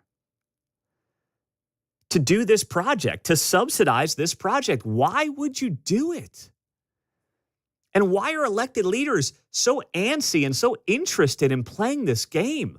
My gosh, if they cared half as much about how their residents who own homes are getting taxed in some cases out of their properties that they've invested in, that they've spent money on, that they've cared about, that they've taken care of for decades, we'd be a heck of a lot better off. Instead, it's how can we figure out how to reroute $200 million to freaking Black & Veatch? Yes, they've employed a lot of people in this community, and God bless them for that. But you know what else? Overland Park has been a good steward and a good partner here, too. Let's not forget that part as well. Overland Park has been a great place to live, a great place to send your kids to school for a very long time. They don't owe Black & Veatch anything. The only people they owe anything to are the freaking residents right now. And they can't do that well. I mean, let me take that. Sorry, I got a little worked up there. They're doing that fine. But they're starting to fail in some areas. Overland Park continues to be ranked as one of the best places in America to live. It's time that leaders act like it. And don't let yourself fall down that list because you are bending over at the whim of every developer's wants and needs, especially on a project of this scope and this size. If Black & Veatch wants to get into the apartment business, they have every right to do it. No one's saying they can't. But it's not the job of the government to help them subsidize that. No one is helping you subsidize your updated kitchen, your new bathrooms from the plumbing pro. No one's doing that. And frankly, no one should do that. So why would we do it for major corporations? 913-408-7957 is our text line and the studio line here on KCMO Talk Radio 95.7 FM. And we're always streaming on the KCMO Talk Radio app. You can, of course, be a part of that public hearing tonight when they'll be discussing the Black and Veatch $200+ million TIF proposal that is out there. And, listen, we talk a lot about this with the sports teams. It's why whenever we talk about the Chiefs and the Royals, people say, I'm done with the sports.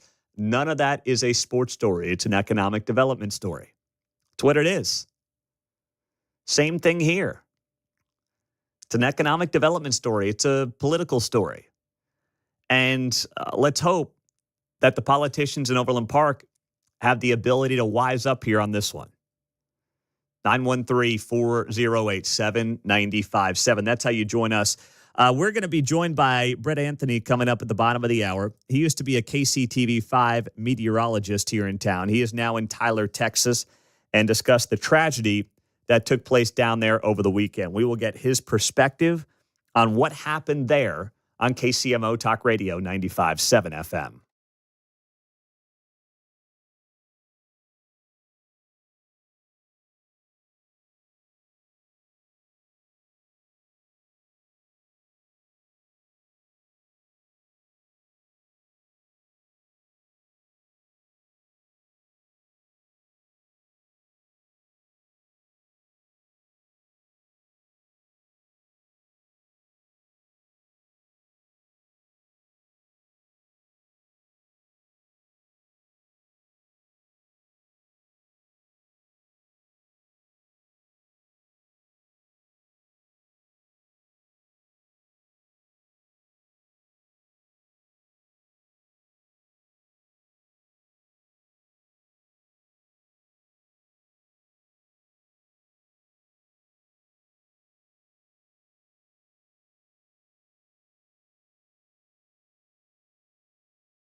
Stream Mundo in the morning on the KCMO Talk Radio app.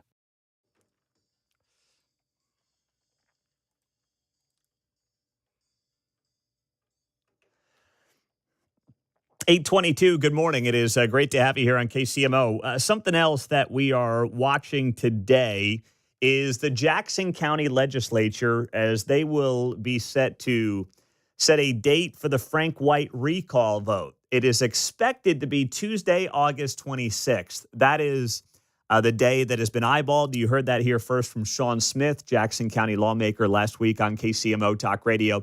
And other media have picked up on that since. But that would be within the 60-day window on when this vote has to take place. But that gives the election boards of Jackson County and Kansas City plenty of time to do what they need to do to get this stuff all set up and on the ballot. And I'm glad we haven't had a lot of media pieces here in Kansas City saying poor election worker. It's like, how about poor Jackson County resident? How about that for a change? The resident, and I know that story's been told on and off the last couple of years, but trust me, the only sympathetic figure here in any of this is the residents of Jackson County, John, like you. Well, absolutely. And I love that they're always saying, well, this could cost $2 million. Yeah. Well, like all the other elections are free. Yeah.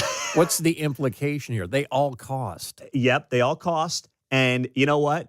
That's how the system works. The people voted for this. Mm-hmm. They got this on the ballot. A lot of time, money, and effort spent to make this happen. 43,000 signatures collected for the Frank White recall election. And guess what? It's really this simple. If Frank didn't fail at his job, this would not be happening. Exactly. It's that simple. And not only if he didn't fail at his job, but if he showed just a little bit of remorse and care for the average resident in this community, who over the last 2 years has been railroaded on these property tax issues, I actually think he would have drawn in some goodwill. But he has been so aloof throughout this entire process that people said, you know what? Not only is the government failing me, the people in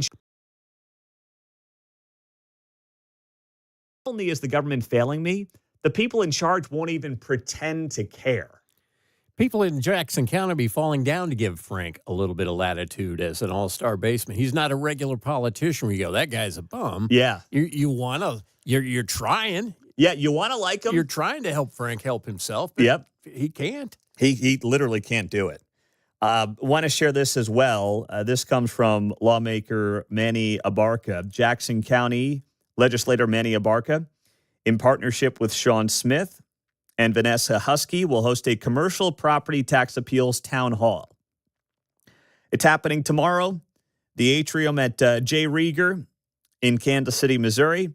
Doors opening at 5:30, program starting at 6 p.m.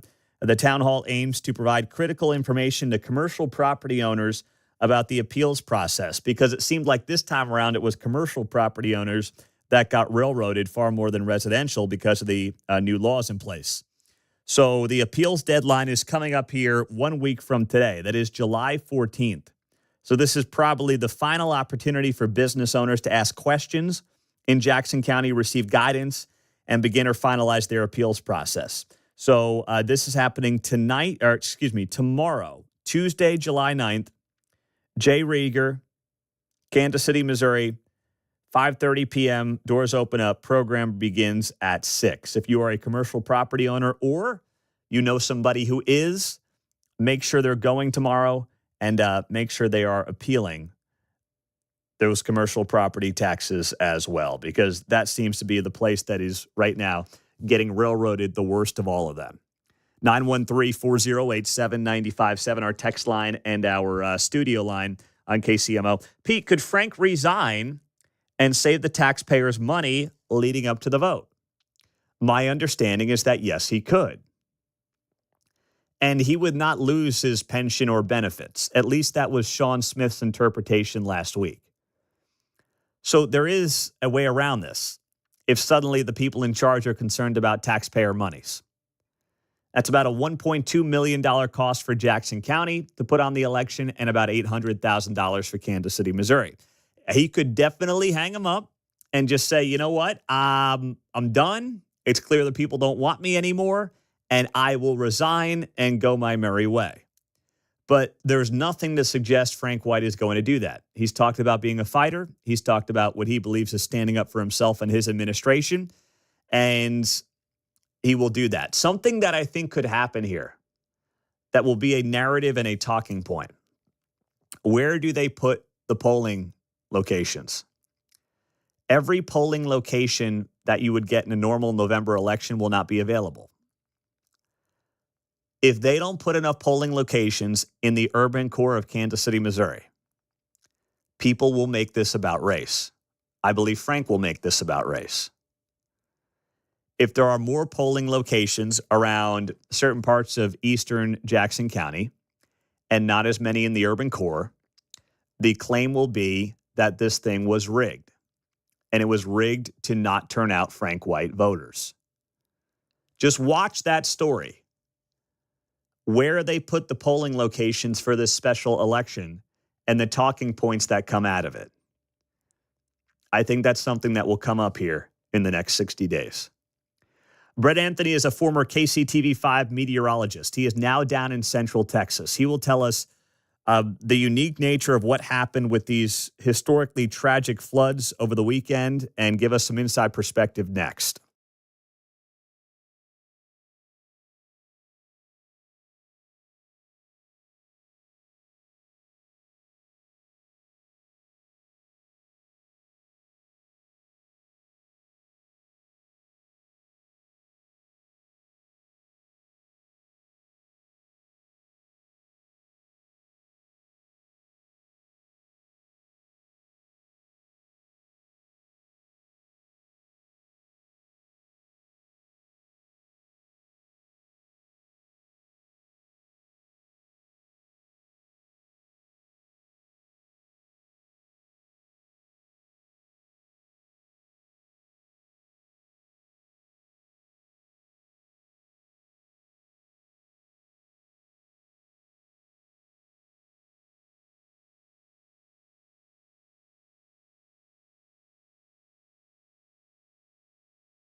Call Mundo 913-408-7957. Now on 95.7 FM. All eyes this morning and over the weekend on hill country in Texas, where, of course, the Guadalupe River got 15 to 20 inches of rain, flooded, and now there are 82 dead, including over 24 children, many of whom were part of the Camp Mystic camp that was happening down there, as it has for going on 8 decades. A name that many of you in Kansas City will remember and be familiar with is Brett Anthony. He was here in Kansas City with KCTV5 for several years. He is now the chief meteorologist at CBS 19 KYTX in Tyler, Texas.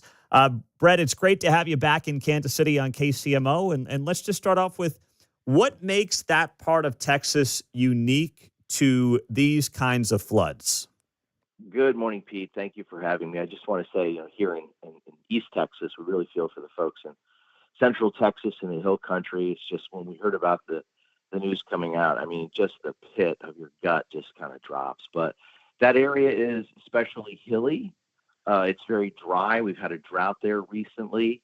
It's almost like concrete, and all of that hill country funnels down into the north and south fork of the Guadalupe River, which then funnels into the river. So the rain starts back in the hills, drains downhill off that very hard soil and into the rivers, and then the water just started to rise rapidly. And what was the storm that was feeding all these heavy rainfalls? It was Tropical Storm Barry that went ashore in Mexico, and then that moisture, the remnant moisture, moved up through Mexico and into central Texas. You couple that with just an unusually high amount of moisture in the atmosphere from the Gulf of Mexico. I mean, you're talking about an area that's only about 3 to 4 hours away from the Gulf of Mexico. So there's always a moisture fetch there. So you put that on top with the remnants of very added moisture, and then you have a little twist in the atmosphere that moves through that area Thursday night into Friday morning, and it stalls. We're at the time of the year where the jet stream is so weak that the winds just don't push these storms. And so that storm stalls. You have all that moisture, and it just unfolded from there. We had thunderstorms that just sort of turned over into just areas of heavy rain. The clouds cooled. It was, absolutely the worst case scenario, to where the cloud tops were cooling so more ice crystals can form. And, of course, they become more raindrops. And so the raindrops then fall to earth. And then you start picking up, as you mentioned, 15 to 20 inches of rainfall in that area. I've seen that this Texas Hill Country area, which is basically west of Austin and San Antonio, is called and dubbed Flash Flood Alley. And is that just a combination of basically topography, geology, and climate, or is there more to it than that? I think it's a combination of all three of those. The fact that we do have some really unusually high amounts of humidity in that area, the topography of hills, the type of soil. It's so hard, as you know, in Kansas City, when we have a longer stretch of dry weather and then suddenly it rains, the soil's like concrete. It has no way to absorb or soak into the soil, and so it just runs off, and it runs off at a high rate that flash flooding can occur. And that's why it's called flash flooding. We go from maybe some higher water to all of a sudden you're in a flood, and you're within a flood in 45 minutes or less. Unbelievable. Brett Anthony is here. Of course, he was a meteorologist in Kansas City, most recently with KCTV5. He is now the chief meteorologist at CBS affiliate down in Tyler, Texas. So the time lapse, I'm sure you've seen these videos. To me, there was I think it was all of 2 minutes that a part of the Llano River in Texas flooded. And the video is just, it's unbelievable to watch this roadway get completely covered in the span of 2 minutes. And it just looks like a completely different plot of land than it did 2 minutes earlier. Those videos in general, how unusual is the pace at which these floods occurred? Oh, well, the National Weather Service out of the San Antonio and Austin office, they were talking about 5 to 7 inch an hour rainfall rates. So they were mentioning this happening every up to 75 years, 25 to 75 year rainfall rates. But flooding like this, we're talking about a once in a generation flood, or a once in 1,000 years, or a 0.1% chance of having rainfall rates like this and the rivers rising like that. Now, it's happened in the past, I think 4 or 5 times in that area. So it's not something it's unseen before, but certainly the scope and the impact that it's had, that is something that is going to be, remembered forever. Now, the reaction, of course, and the warnings we know about, especially Camp Mystic and the 24+ campers that have been lost there in this tragedy. National Weather Service, as I've read, issued a flash flood watch 12 hours prior. There was a flash flood warning issued 3 hours prior. We won't speculate on what these camp leaders knew and did not know, but do you feel like, from your expertise in doing this your career, that was a serviceable amount of lead time from the National Weather Service with those 2 watches and warnings in particular? Oh, absolutely. And from the Weather Prediction Center, that's an arm of the National Oceanic and Atmospheric Administration. They had put an outlook for excessive rainfall over that area Thursday, so the day prior to all this happening. So with that in mind, and the fact that the flood watch was issued, and then the warnings were starting to move from west of the Kerrville area into Kerr County throughout the night. But that initial flash flood warning was around 1:30 in the morning, where there was a flood advisory or flood warning, I think, at that time. And then the flash flood warning came later in the night. The challenge there is, how do you get folks to know about that warning in the middle of the night? You could put out wireless emergency alerts on phones, but how many people have their phones with them at that time? The water rose so rapidly. We're talking about a rise on the Guadalupe River of 26 feet in 45 minutes. So the water just swallows those campgrounds. It's just a perfect storm of everything coming together just in the most unfortunate way for this to occur. When we get those severe weather events, I mean, we've all had it, right, where our phones just go off, whether we want them to or not, or whether it directly impacts us or not. And I assume a lot of that does come from the National Weather Service when it happens. But are you saying they could have done that, they didn't do it, or it's more of a case of, even if you do it, do people have their phones with them if they're camping on a campsite and it's 2:00 in the morning? Right. So that's what I'm saying, is that they put out those warnings. Now, if then somebody's not looking at their phone, or the phones aren't turned on to where it makes an audible sound, if it's just a buzz or something like that, then they wouldn't hear it initially.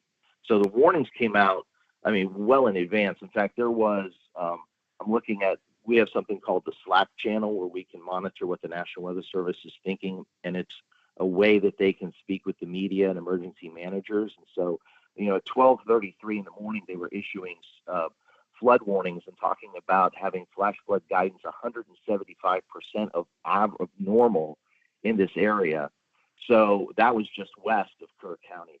And so they were saying some cell mergers were about to take place in central Kerr County, and they are going to go with a flash flood warning for northwest Bandera and central Kerr County, so Kerrville and Camp Mystic, at 1:06 a.m. So that's well in advance of the water ever getting there. But it's a matter of, how do you get that warning out to the people, and how can they get that, aside from going door to door and knocking on every door, and some of that was happening. How do you get the word out? It's more of a social science issue at this point, is how can you better communicate and get the word out so that folks take it seriously? Because we have so many warnings. They were talking about outdoor warning systems maybe solving this. But if you issue a tornado warning, Pete, what are you supposed to do? Shelter in place. Yeah. That wouldn't have worked in this instance. That's an excellent point. And listen, I'm old school. Even as a millennial, I still have a weather radio in the house because I just see value in it, especially in our part of the world for tornadoes in particular. I've turned it off for a lot of other things. I don't need to be woken up at 2 a.m. about a winter weather advisory. But I think that, the old school weather radio may have to come back to prominence. What do you think about that? You can't beat the old school weather radio. Yeah, and you can filter out what warnings you want. I know in the past I've had to filter out dense fog advisories in Kansas City because we get so many in the middle of summer, right? Yeah. But you can put on tornado warnings. I would say keep the flash flood warnings on because those are so important. I mean, flash flooding on average every year kills 127 people. It's more than lightning. It's more than tornadoes. Only heat exceeds flash flood warnings. So flash flood warnings are a real threat that we all need to take seriously. That's a great point. Well, Brett, it's great to hear your voice again. I'm glad you're doing well down there. You got the big Chiefs position down in Tyler, Texas. We miss you in Kansas City, but we really appreciate your input on this and would love to stay in touch.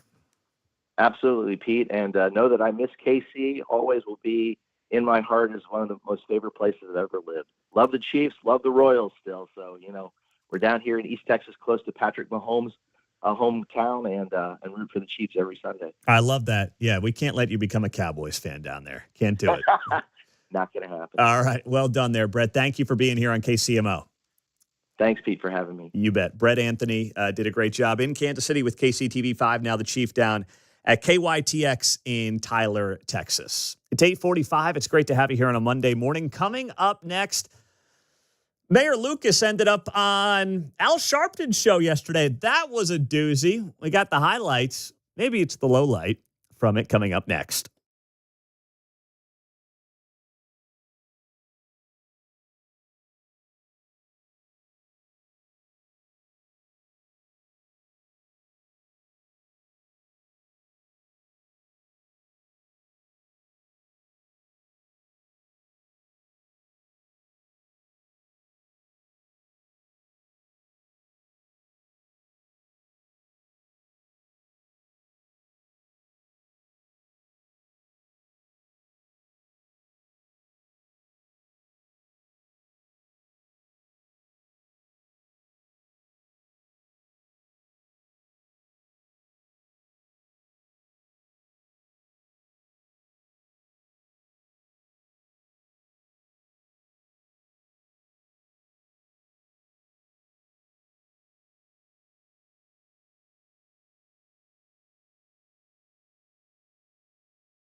Hey, it's Kevin Keatsman. Stick around. I'm coming up at 10 o'clock right after Pete Mundo on KCMO 95.7 FM.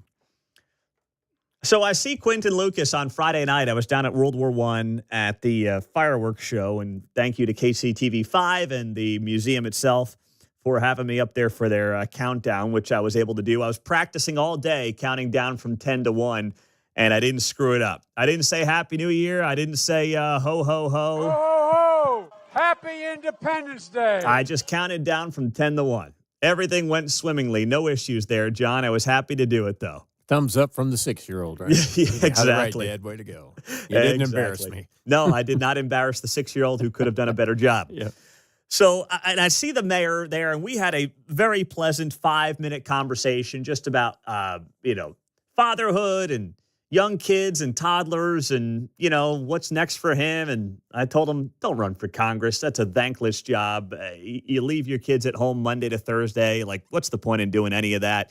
You have no real juice. It's just thankless and worthless. And he seemed to agree. I never thought he was going to be the guy to just replace Cleaver because, frankly, I think Cleaver has his hand-picked successor potentially lined up. But it was a very pleasant conversation. We also talked about President Trump, and we talked about the diverse coalition that we've talked a lot about on the show. We also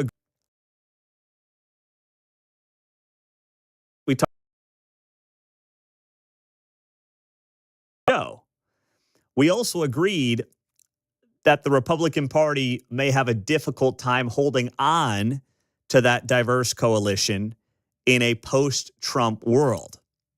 Of course, he's hoping for that as a Democrat, because if the Democrats don't run up like 95% margins with black voters, well, suddenly they're in a world of hurt. And the Republican Party has made some inroads. How much of that is the party? How much of that is unique to Donald Trump? We won't really know until 2028. But obviously, as he was noting, he's like, my Democrat friends, they want to move on. They want Trump gone because they realize Trump is such a force, even though they try to downplay him and arrest him and the whole deal for the last few years. So it was a good conversation. Had a good time. Enjoyed catching up. And then the next day, I see he goes on Al Sharpton's show. And I'm like, man, what are you doing? And we literally talked about, and I'm not going to get too much into this because it was a private conversation, but what his future aspirations might be, what that looks like. Is there something regionally? Is there something, at the state level? And then I see him going Al Sharpton, and I'm like, man, that is just getting into the niche demographic.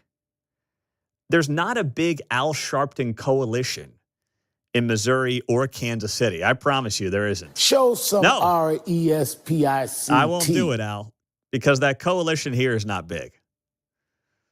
But the mayor goes on there, and we played the clip this morning of what he said regarding the big, beautiful bill and Medicaid cuts and things like that.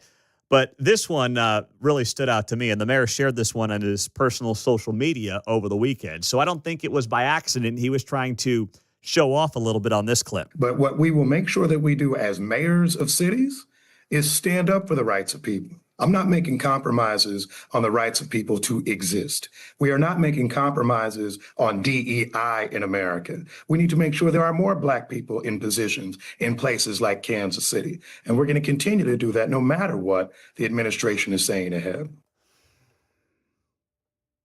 Isn't that illegal?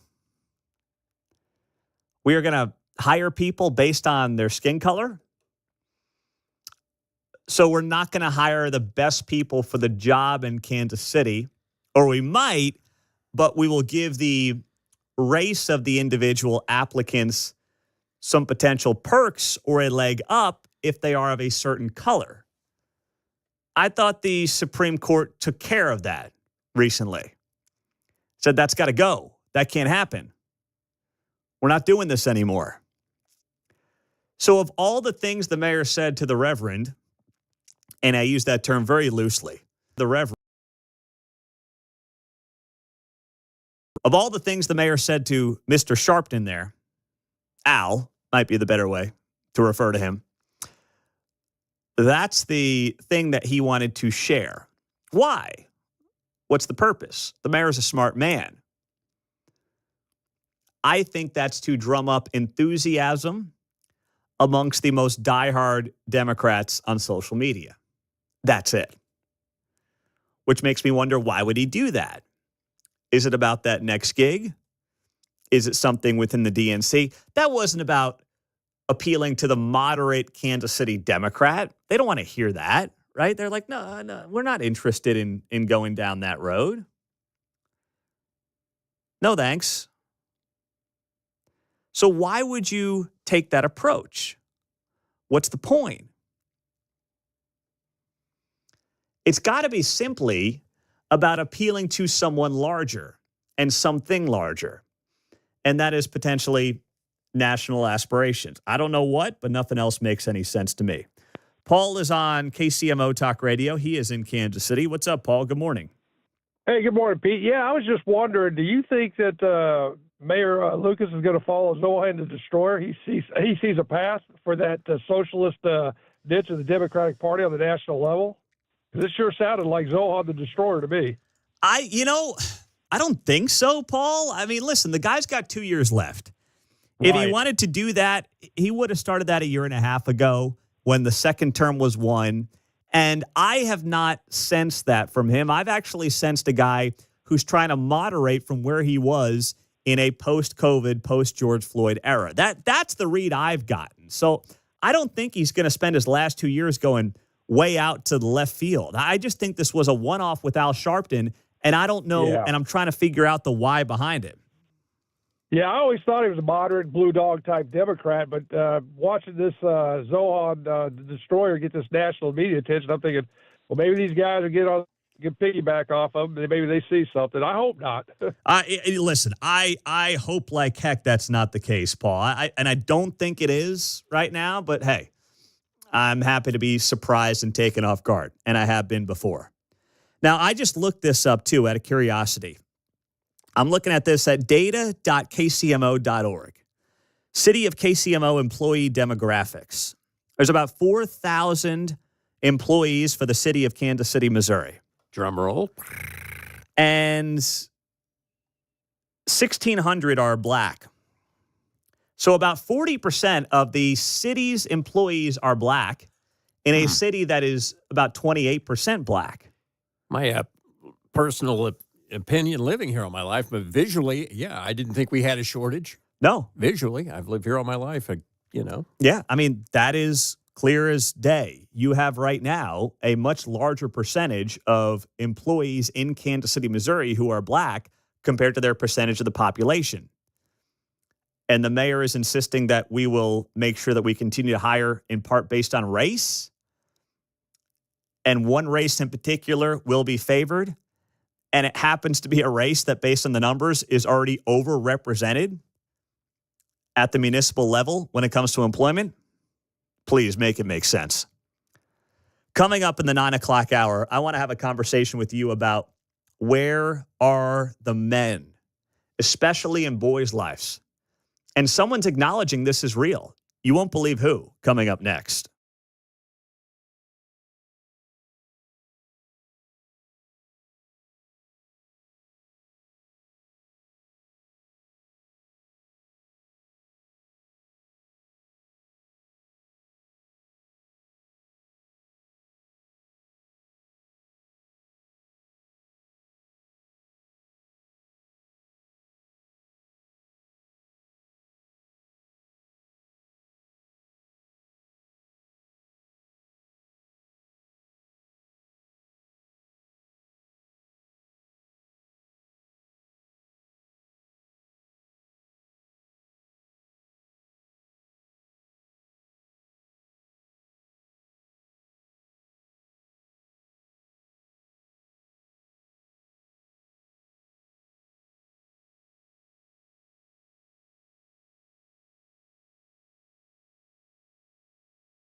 I'm not sure the New York Times wanted to come to this conclusion, but they did based on their own study that was done here. It came out yesterday. Big piece in the New York Times headlined, "Where are the men in boys' lives?" And I shared this chart just last hour on X at Pete Mundo. You can see it there. The New York Times is noticing what many of us do as well. Too many boys, especially low-income ones, don't have men in their lives. There are three main exceptions where boys encounter men. And those places are sports, scouts, and church. It's about it. When you look at the graph that was put together here by the New York Times, it notes that most of the adults in children's lives are women. Babysitters, preschool teachers, childcare workers, 95+%. Child social workers, librarians, also, too many instances. Solo parents, K-8 teachers, 4 and 5, lean female. Tutors, pediatricians, used to be more male-dominated, now heavily female-dominated, 69%. High school teachers, 57% female. School bus drivers, 56%. You get down to scout leaders, where 33% of those are women. Coaches, 26% are women, meaning 74% are male. And religious leaders, 14% are women, 86% are male. So this article goes on the note, basically, that part of the crisis right now when it comes to young men, and I want to welcome you in at 913-408-7957, is that there are not men who are being active in boys' lives. Now, I've got 3 daughters, so this is something that is not hitting home for me. I mean, maybe that is part of my life one day with boys who are not my biological children, but it's not my life right now. But there is a crisis, of course, of men. We've talked a lot about this. It actually ties into the big, beautiful bill, right? Getting able-bodied adults off of Medicaid is a valiant effort, something we've got to do more of. And part of the reason is we've got 7 million able-bodied men out of the workforce. Those are the estimates. You can look it up, find it yourself. It's very easy to Google. 7 million able-bodied men. These are not people with disabilities. These are able-bodied men who could work who are not working today. You also have women who are more likely now to go to college, get a college degree than men. And it's creating a societal and social crisis as well. People are not marrying as early, if they're marrying at all. If they're even having children, they're not having as many. I mean, there are just major social fabric issues that are stemming from all this. Right, and you talked about male exposures for boys being at church, and that obviously is on the decline, church attendance. Absolutely. You mentioned 3. Sports would be one, and that sometimes costs money, so that could be an economic thing. What was the third one? Scouts. And again, another declining participation program. Exactly. So 2 of those 3 are seeing major declines in participation, unfortunately, that being church and scouts, the places where young boys actually may see male role models outside of their own homes. So the New York Times writes here, at a crucial time in their lives, boys are increasingly cared for by women, especially the many boys whose fathers are not a regular presence. This lack of male role models, say researchers, parents, and young men who work with them, is contributing to their struggles in school and employment and the overall feeling that they're adrift. Working with children has long been considered women's work. The share of professional men in children's lives has decreased even more in recent decades, writes the New York Times. So they're pointing out something that is very obvious to those of us who live in the world. Now, they've got some woke reasonings behind it because, of course, it's the New York Times, but the data doesn't lie. And the data makes it overwhelmingly clear that the 3 exceptions to where boys encounter men are scouts, sports, and church. So you would think you would want to create a world or different communities around the country where we would be leaning into more of that. Instead, we get the opposite, right? Instead, we get a world where people want to shy away and shun away from that. Heck, we don't even call it Boy Scout racing. We should be promoting, we should be celebrating, are the ones they try to destroy. And then they wonder, boy, what happened to young men? Why is the soy boy the lay of the land? Why are there 7 million able-bodied male adults who are literally just sitting on mom's couch?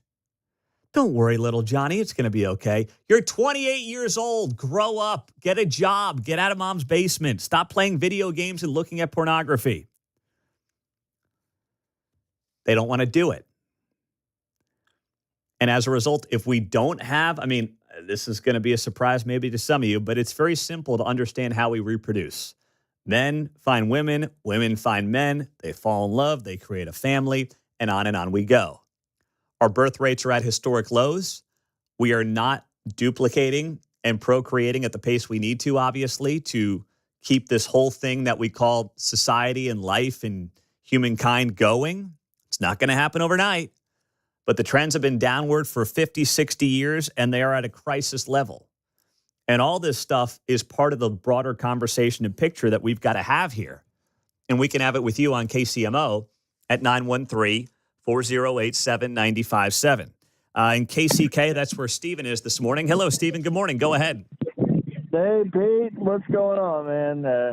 This is the woke social engineering gone amok. This is the canary in the coal mine. I've coached church league softball for many years and participated, and we can kind of control what church you're in. But ever since the Great Society programs and the demolition of the nuclear family, this is where I saw Maria Bartiromo. She said that half of the entry-level college jobs are going to be eliminated by AI.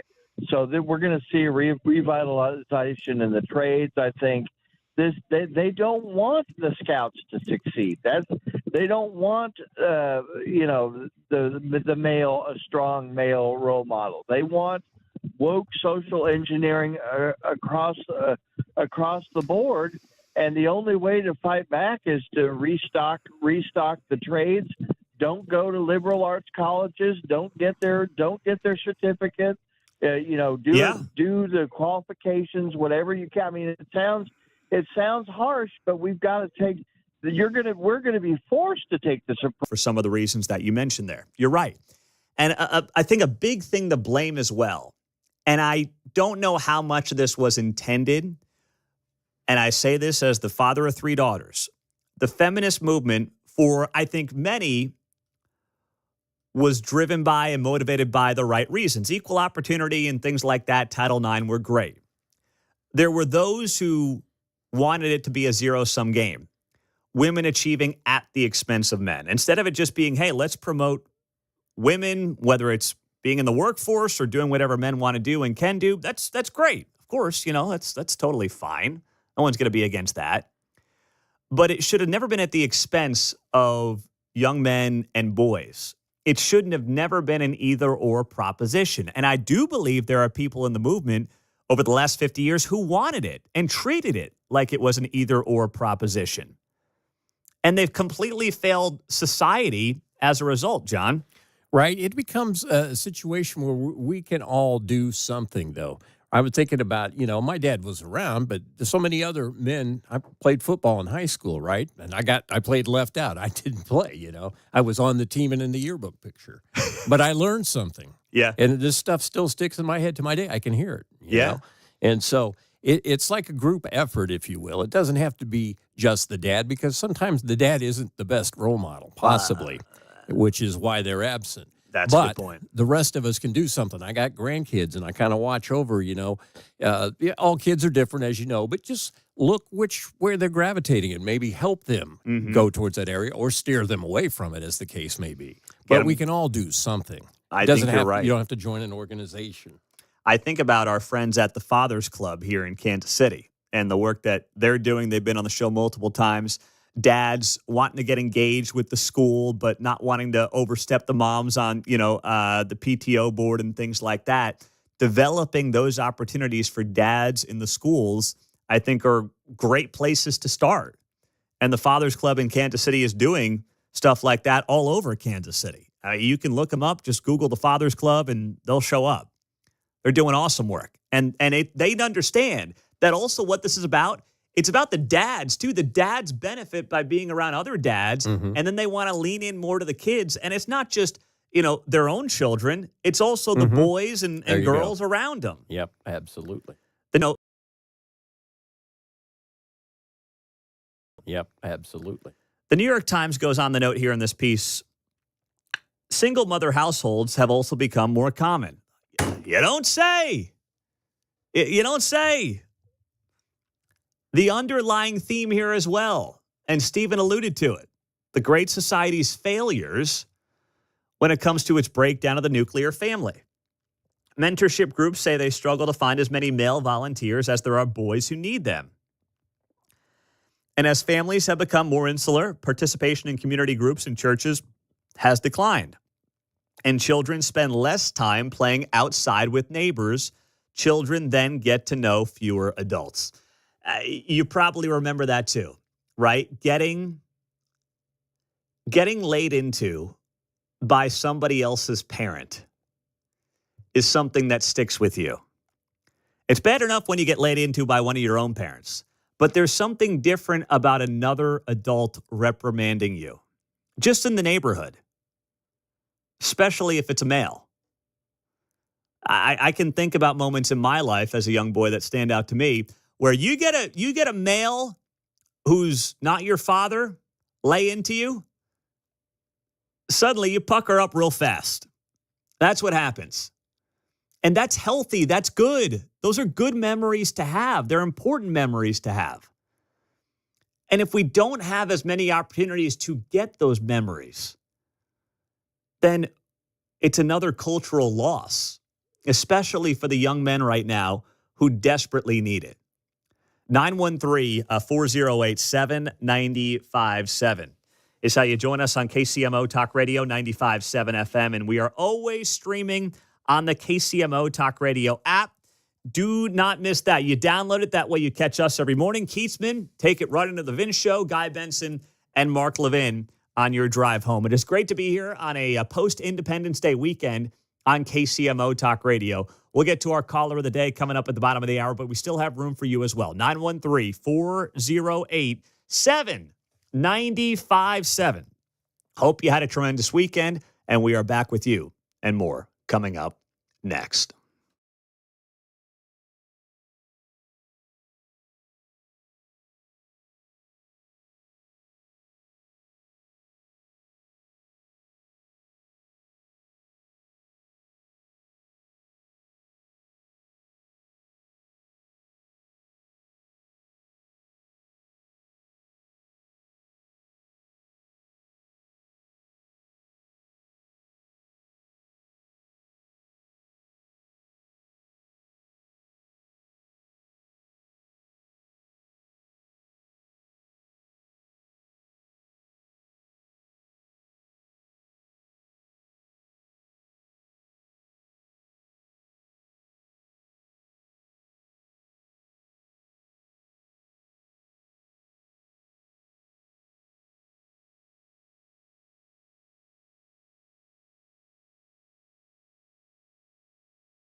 It's Mundo in the Morning. Now on FM at 95.7. Set a preset on your radio. KCMO Talk Radio. Here's a name that we should all know, Scott Ruskin.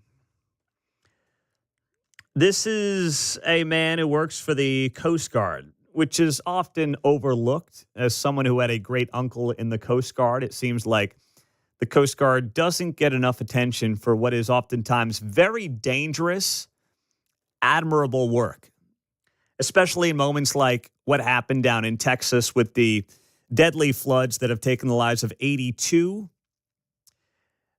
Scott Ruskin and his Coast Guard air crew answered the call of duty without hesitation. Homeland Security notes here in the last couple hours that they saved 165 lives during their mission. He's a rescue swimmer. He showed extraordinary bravery, writes Homeland Security, selfless service of Ruskin and his fellow first responders, and they embody the very spirit of the United States Coast Guard and the best of what it means to be an American. Homeland Security writing, thank you to the first responders. They get overlooked a lot. We talk obviously about the military. We honor, of course, after 2 weeks ago, the Air Force, B-2 bombers. But that Coast Guard, they help a lot of helpless people in life or death situations, and they put their lives on the line to do it, as do first responders, of course, all over Kansas City and all over the country. But that Coast Guard does seem to get overlooked, and now we have the numbers at 165 lives saved over the weekend during these tragic floods down in central Texas in Hill Country. Unbelievable. And we also now are learning some of the names that have come out here over the last couple of days. We know the Hunts lost a cousin. Tavia Hunt, the wife of Clark Hunt, shared on Instagram a message about Janie Hunt, 9 years old. One of those who was a Camp Mystic camper who died in the incident. We now know that over 24 of the children who were killed were down at Camp Mystic, a very well-to-do and prominent girls-only camp that has been going on for 8 decades in the hill country of Texas, right off of that Guadalupe River. And Janie Hunt was one of those victims, and the relationship here is that Janie is a young cousin in the family. She's the great-granddaughter of William Herbert Hunt, who was the brother of Lamar Hunt, Sr. So that's the tie-in there. And Tavia Hunt, if you did not see it, posted a very emotional and well-said Instagram post on this, saying, our hearts are broken by the devastation from the floods and the tragic loss of so many lives, including a precious little Hunt cousin, along with several friends' little girls. How do we trust a God who is supposed to be good, all-knowing, and all-powerful, but who allows such terrible things to happen even to children? It's a sacred and tender question, one the Bible does not shy away from, writes Tavia Hunt. Scripture's filled with the cries of those whose hearts have been shattered, who still wrestle to trust the same God they believe allowed the pain. She added here in this post, if your heart is broken, I assure you that God is near. He is gentle with your wounds, and he is still worthy even when your soul is struggling to believe it. Trust doesn't mean you're over the pain. It means you're handing it to the only one who can hold it with love and restore what was lost. For we do not grieve as those without hope. That is the Instagram post from Tavia Hunt, Clark's wife, after they lost a cousin in the floods over the weekend down in Texas. And that is as well said, and I got to imagine as difficult a post as Tavia Hunt has ever had to put up. And there are dozens of families this morning who are in that same predicament, wondering, first off, if they will ever see their child again, because right now we know there are 12 missing kids, including camp counselors, still unaccounted for. Our caller of the day is coming up next on this third-party drama that was sparked by Elon Musk over the weekend.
If it's happening in KCMO, it's on KCMO 95.7 FM. Here's Pete Mundo. Oh, don't do it, Elon. Stop. You are totally wasting your time. You're wasting our time, and you're hurting a movement that 5 minutes ago you were helping.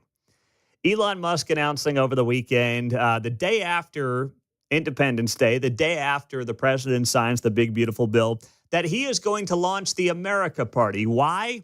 Well, because he did a poll on X, highly scientific, that said by a 2-to-1 margin, people want a third-party America Party option. That's what he said, John, so he decided to launch it. Yeah, it's interesting because I'm wondering who candidates will be. Is this like the expansion draft where you get all the leftovers from the Dems and all the leftovers from the Republicans and a few libertarians and the Green Party? It's not like we don't have a third, fourth, and fifth party to choose from. We do. You're right. It's not well-funded, and plus the reality is the two-party system is the behemoth. And you do what Trump did. You try to remake one of the two major political parties in your own vision. Trump literally did that. It's not Mitt Romney's party anymore. Okay? It's not John McCain's party anymore. It's not George W.'s party anymore. Trump changed it. But to your point, John, what Elon also doesn't realize is that this new political party is about to be totally exploited by the consultant class. They will take this guy for a ride. They will buy beach houses and lake houses. They will convince Elon that if you give me X amount of dollars, we can actually win. We can get on the general ballot. Just give us all the money in the world. They see him coming, don't they? Oh, they are just licking their chops waiting for this guy to open up that wallet. And he might do it because for whatever reason, whether it's because of EV mandates or something more personal, he's mad at Trump. I don't love the big, beautiful bill. I don't think it's beautiful. I thought it was necessary, as we talked a lot about last week. You got small margins in the House, small margins in the Senate. It was never going to be beautiful. Just because Trump called it beautiful doesn't mean it was beautiful, but it was never going to be as beautiful as the cheerleaders made it out to be. Okay, fine. You got this bill done. Now you hopefully can grow some margins in the House and the Senate and continue to cut going forward. And they still have things like rescissions packages they can pass. That's where you basically claw back some of the funding that was already approved under the Biden years. That's the stuff they hopefully are going to be working on going forward. It's a little in the weeds, but there still are ways to claw back some of the obscene spending that has been happening the last few years. And I'm looking forward to that. The answer here has never been to divide the right of center conservative voter between the Republican Party under Donald Trump and the America Party under Elon Musk. Because the result of the America Party will be losing America. Democrats and the most progressive members of the party will win, and will win bigly. So if Elon Musk wants his America Party to be defined by losing America, then keep going, buddy. You're doing a great job. If you don't want that, take a step back, calm down. I mean, Elon's a genius. I love Doge. He may be the Einstein of our generation, but he's throwing a fit like my 4-year-old right now, is what he's doing. And this conversation this morning led to our caller of the day. Hello? It's the Mundo in the Morning Caller of the Day. On KCMO Talk Radio, now on FM at 95.7. Mike is kicking it off on a Monday. What's up, Mike? Yeah, I think all the atheists in the Democrat Party now believe in God because they got the gift that they're going to destroy the Republicans with their own guy, Musk. And, you know, you're going to get the communists, the transgenders, the pedophiles, all the wackos that are in the Democrat Party that would never win a general election. They're going to be able to be reinstated. I mean, look at New York. You'll get the most progressive people to win generals. Yeah, and you know, the guy in New York, he's going to win by about 33% of the vote. And because the other side, you know, divide and conquer, Sun Tzu. Yeah, no, this is a total gift. Yeah, I hope he wrapped it up in a nice ribbon for him. Thank you, Mike. And here's what Trump said over the weekend about Elon starting this third party. Elon Musk starting a third party. I think it's ridiculous to start a third party. We have a tremendous success with the Republican Party. The Democrats have lost their way, but it's always been a two-party system. And I think starting a third party just adds to confusion. It really seems to have been developed for two parties. Third parties have never worked. So he can have fun with it, but I think it's ridiculous. That was Trump. He's not wrong there. And Trump's actually still treating Elon with kid gloves by Trump standards. He's being pretty nice about this whole thing because I think he wants Elon to wake up and come home. I think that's what he's really hoping for here. The text line, 913-408-7957. Pete, you would love Elon starting a third party if you thought it would hurt the left. Yeah, you're probably right. Here's the thing. If Elon started a left of center party that appealed to moderate Democrats, that was more or less a remake of what the Democrat Party was under Bill Clinton, that would be a great idea. But here's the thing about Trump. Trump is perceived by his political opponents to be really radical and like really right wing, but then the policies actually aren't. The one thing you might be able to lean into is his handling of immigration. But frankly, a lot of people have been radicalized on that issue. I use that word in air quotes based on how Biden abused the country and the border the last 4 years. So even that is not as radical, air quotes, as it may have seemed a few years back. And that's what happens when the prior guy floods the country with 10, 12, 15 million illegal immigrants. Also on the text line, Pete, a third party is badly needed. The libertarians have not taken off enough. Same with the others. If he can make it happen, I support it. Well, ask yourself why the Libertarian Party hasn't taken off enough. It hasn't taken off enough. It's not just about money. First off, I like libertarian ideas. I consider myself someone who has some libertarian beliefs, especially when it comes to the size and scope of government.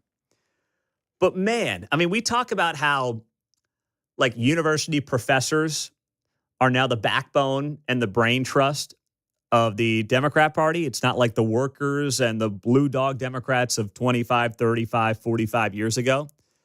The Libertarian Party is led by a bunch of think tank goobers who haven't actually worked in their lives. They're just like the opposite side. That's the problem with the Libertarian Party.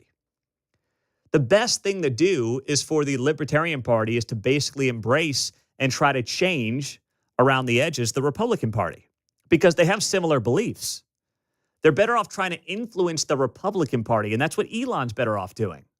Finding his candidates who have an R next to their name that also will support Trump's agenda largely, but might be better on fiscal responsibility, where Trump has always had some issues, even dating back to his first term. I'm totally cool with that. But a third party, come on. I mean, there is not a path in this political climate for a third party to gain any kind of momentum or juice, no matter how much money Elon wants to dump into it. 913-408-7957. Pete, we don't need a third party. What we need are term limits. That would fix our system tremendously. I would like Elon to put his energy into getting 2/3 of the governors to demand a national convention and get a constitutional amendment passed by the people, limiting the terms for senators and congressmen. That would actually be a great idea, too. I like that on the text line. That takes time. That doesn't happen overnight. And if there's one thing we've learned about Elon over the last couple of months, patience is not his strong suit. And Trump had to learn this the hard way, too. Politics don't work like business. You don't just snap your fingers when you own a business and things that you want to see happen. You can do some of that via executive order, but in the end, you got to play the game. That's how the founders wanted it done. There was a reason for it. It was intended to be slow. It was intended to be difficult to make major changes. The problem is now we've made 30 years of bad decisions, and now reversing that is like trying to turn around the Titanic. Speaking of the holiday, the weekend, the country, I will share with you an incredible show for your kids or your grandkids that I just stumbled upon over the weekend, and it became a highlight for us the last 3 days. Don't miss it next on KCMO.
Hey, it's Kevin Keatsman. Stick around. I'm coming up at 10 o'clock right after Pete Mundo on KCMO 95.7 FM. Well, I hope you had a great Independence Day weekend. Nice when it falls on a Friday. Many people can take advantage of the 3-day weekend. Enjoyed KCTV5 having me down at the National World War I Museum and Memorial to count down their fireworks. I made sure to not say Happy New Year after counting down from 10 to 1. Also didn't say ho, ho, ho, so that was good. Happy Independence Day. But on, guess it would have been Friday morning. Well, gosh, when you have these 3-day weekends with 3 little kids, they just all kind of blend into each other. But it must have been Friday morning. The girls were asking about July 4th, and I tried to explain to them Independence Day, what it means, founding of the country, Declaration of Independence. Try having that conversation with a 6- and a 4-year-old, and suddenly this job doesn't seem too difficult anymore. So I said, hey, I'm going to try to find a little kids video here for you on YouTube that explains the holiday. So I find one, it's about 3-4 minutes, animated, does the whole thing pretty well, breaks it down. And then they're like, let's watch another. I'm like, okay. So I find another one. This one's like 22 minutes. And it's animated as well. And it's part of this series called Liberty's Kids. And it was a series that ran for a couple of years on PBS in the early 2000s. Now, I have no memory of it because at that point I'm a mid-teenager, so I don't need animated series to learn about the history of the country. So I kind of missed this series. Maybe if your kids are of a certain age, you'll be familiar with this. But it was on PBS. Now, I still want to defund PBS, let me be very clear. But I will give this series a lot of credit because we just happened to stumble upon an episode of Liberty's Kids, which is an American animated historical fiction TV series that originally aired on PBS from about 2002 to 2004. And there are some big names in it. It takes you through the country's founding. There's like 100 episodes, and the girls want to keep watching it. So we watch the Declaration of Independence, and then we start watching everything after that, or some before that. We watched like Bunker Hill and Valley Forge and all these historical things that, frankly, they're asking me to explain. And I'm like, boy, I got to brush up on some of this stuff a little bit.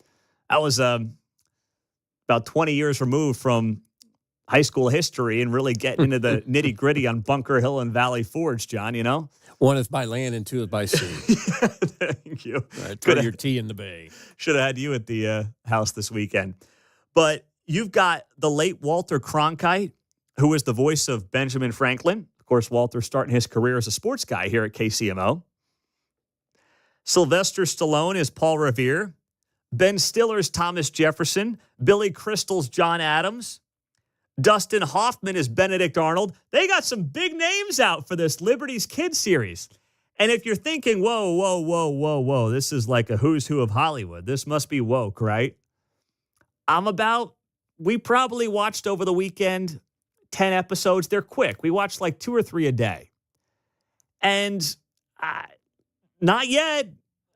Not yet. I mean, the jury may still be out, but I get no sense of wokeness from any of this.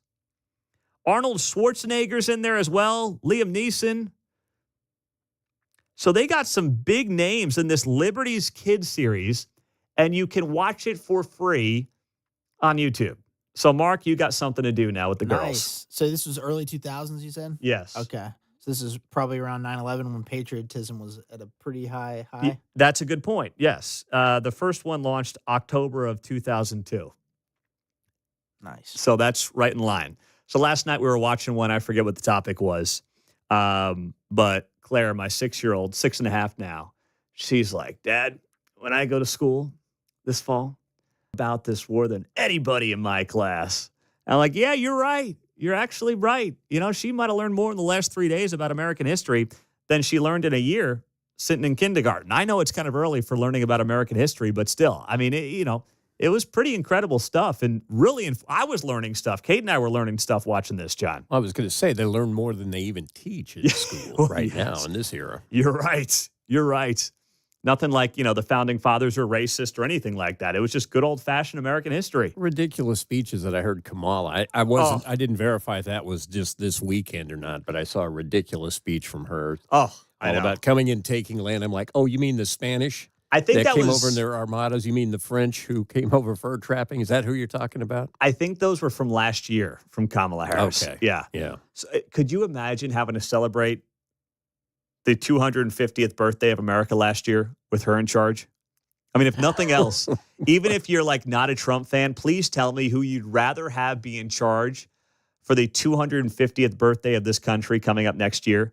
It is not even up for debate. You John. get a box of wine, and you get a box of wine, and you get. That's great. Pete, you'll just have to also read your girls Bill O'Reilly's Killing series. That's well done. That's well done. That may take a little bit. We're not quite there yet. We've got to just get through the basics first.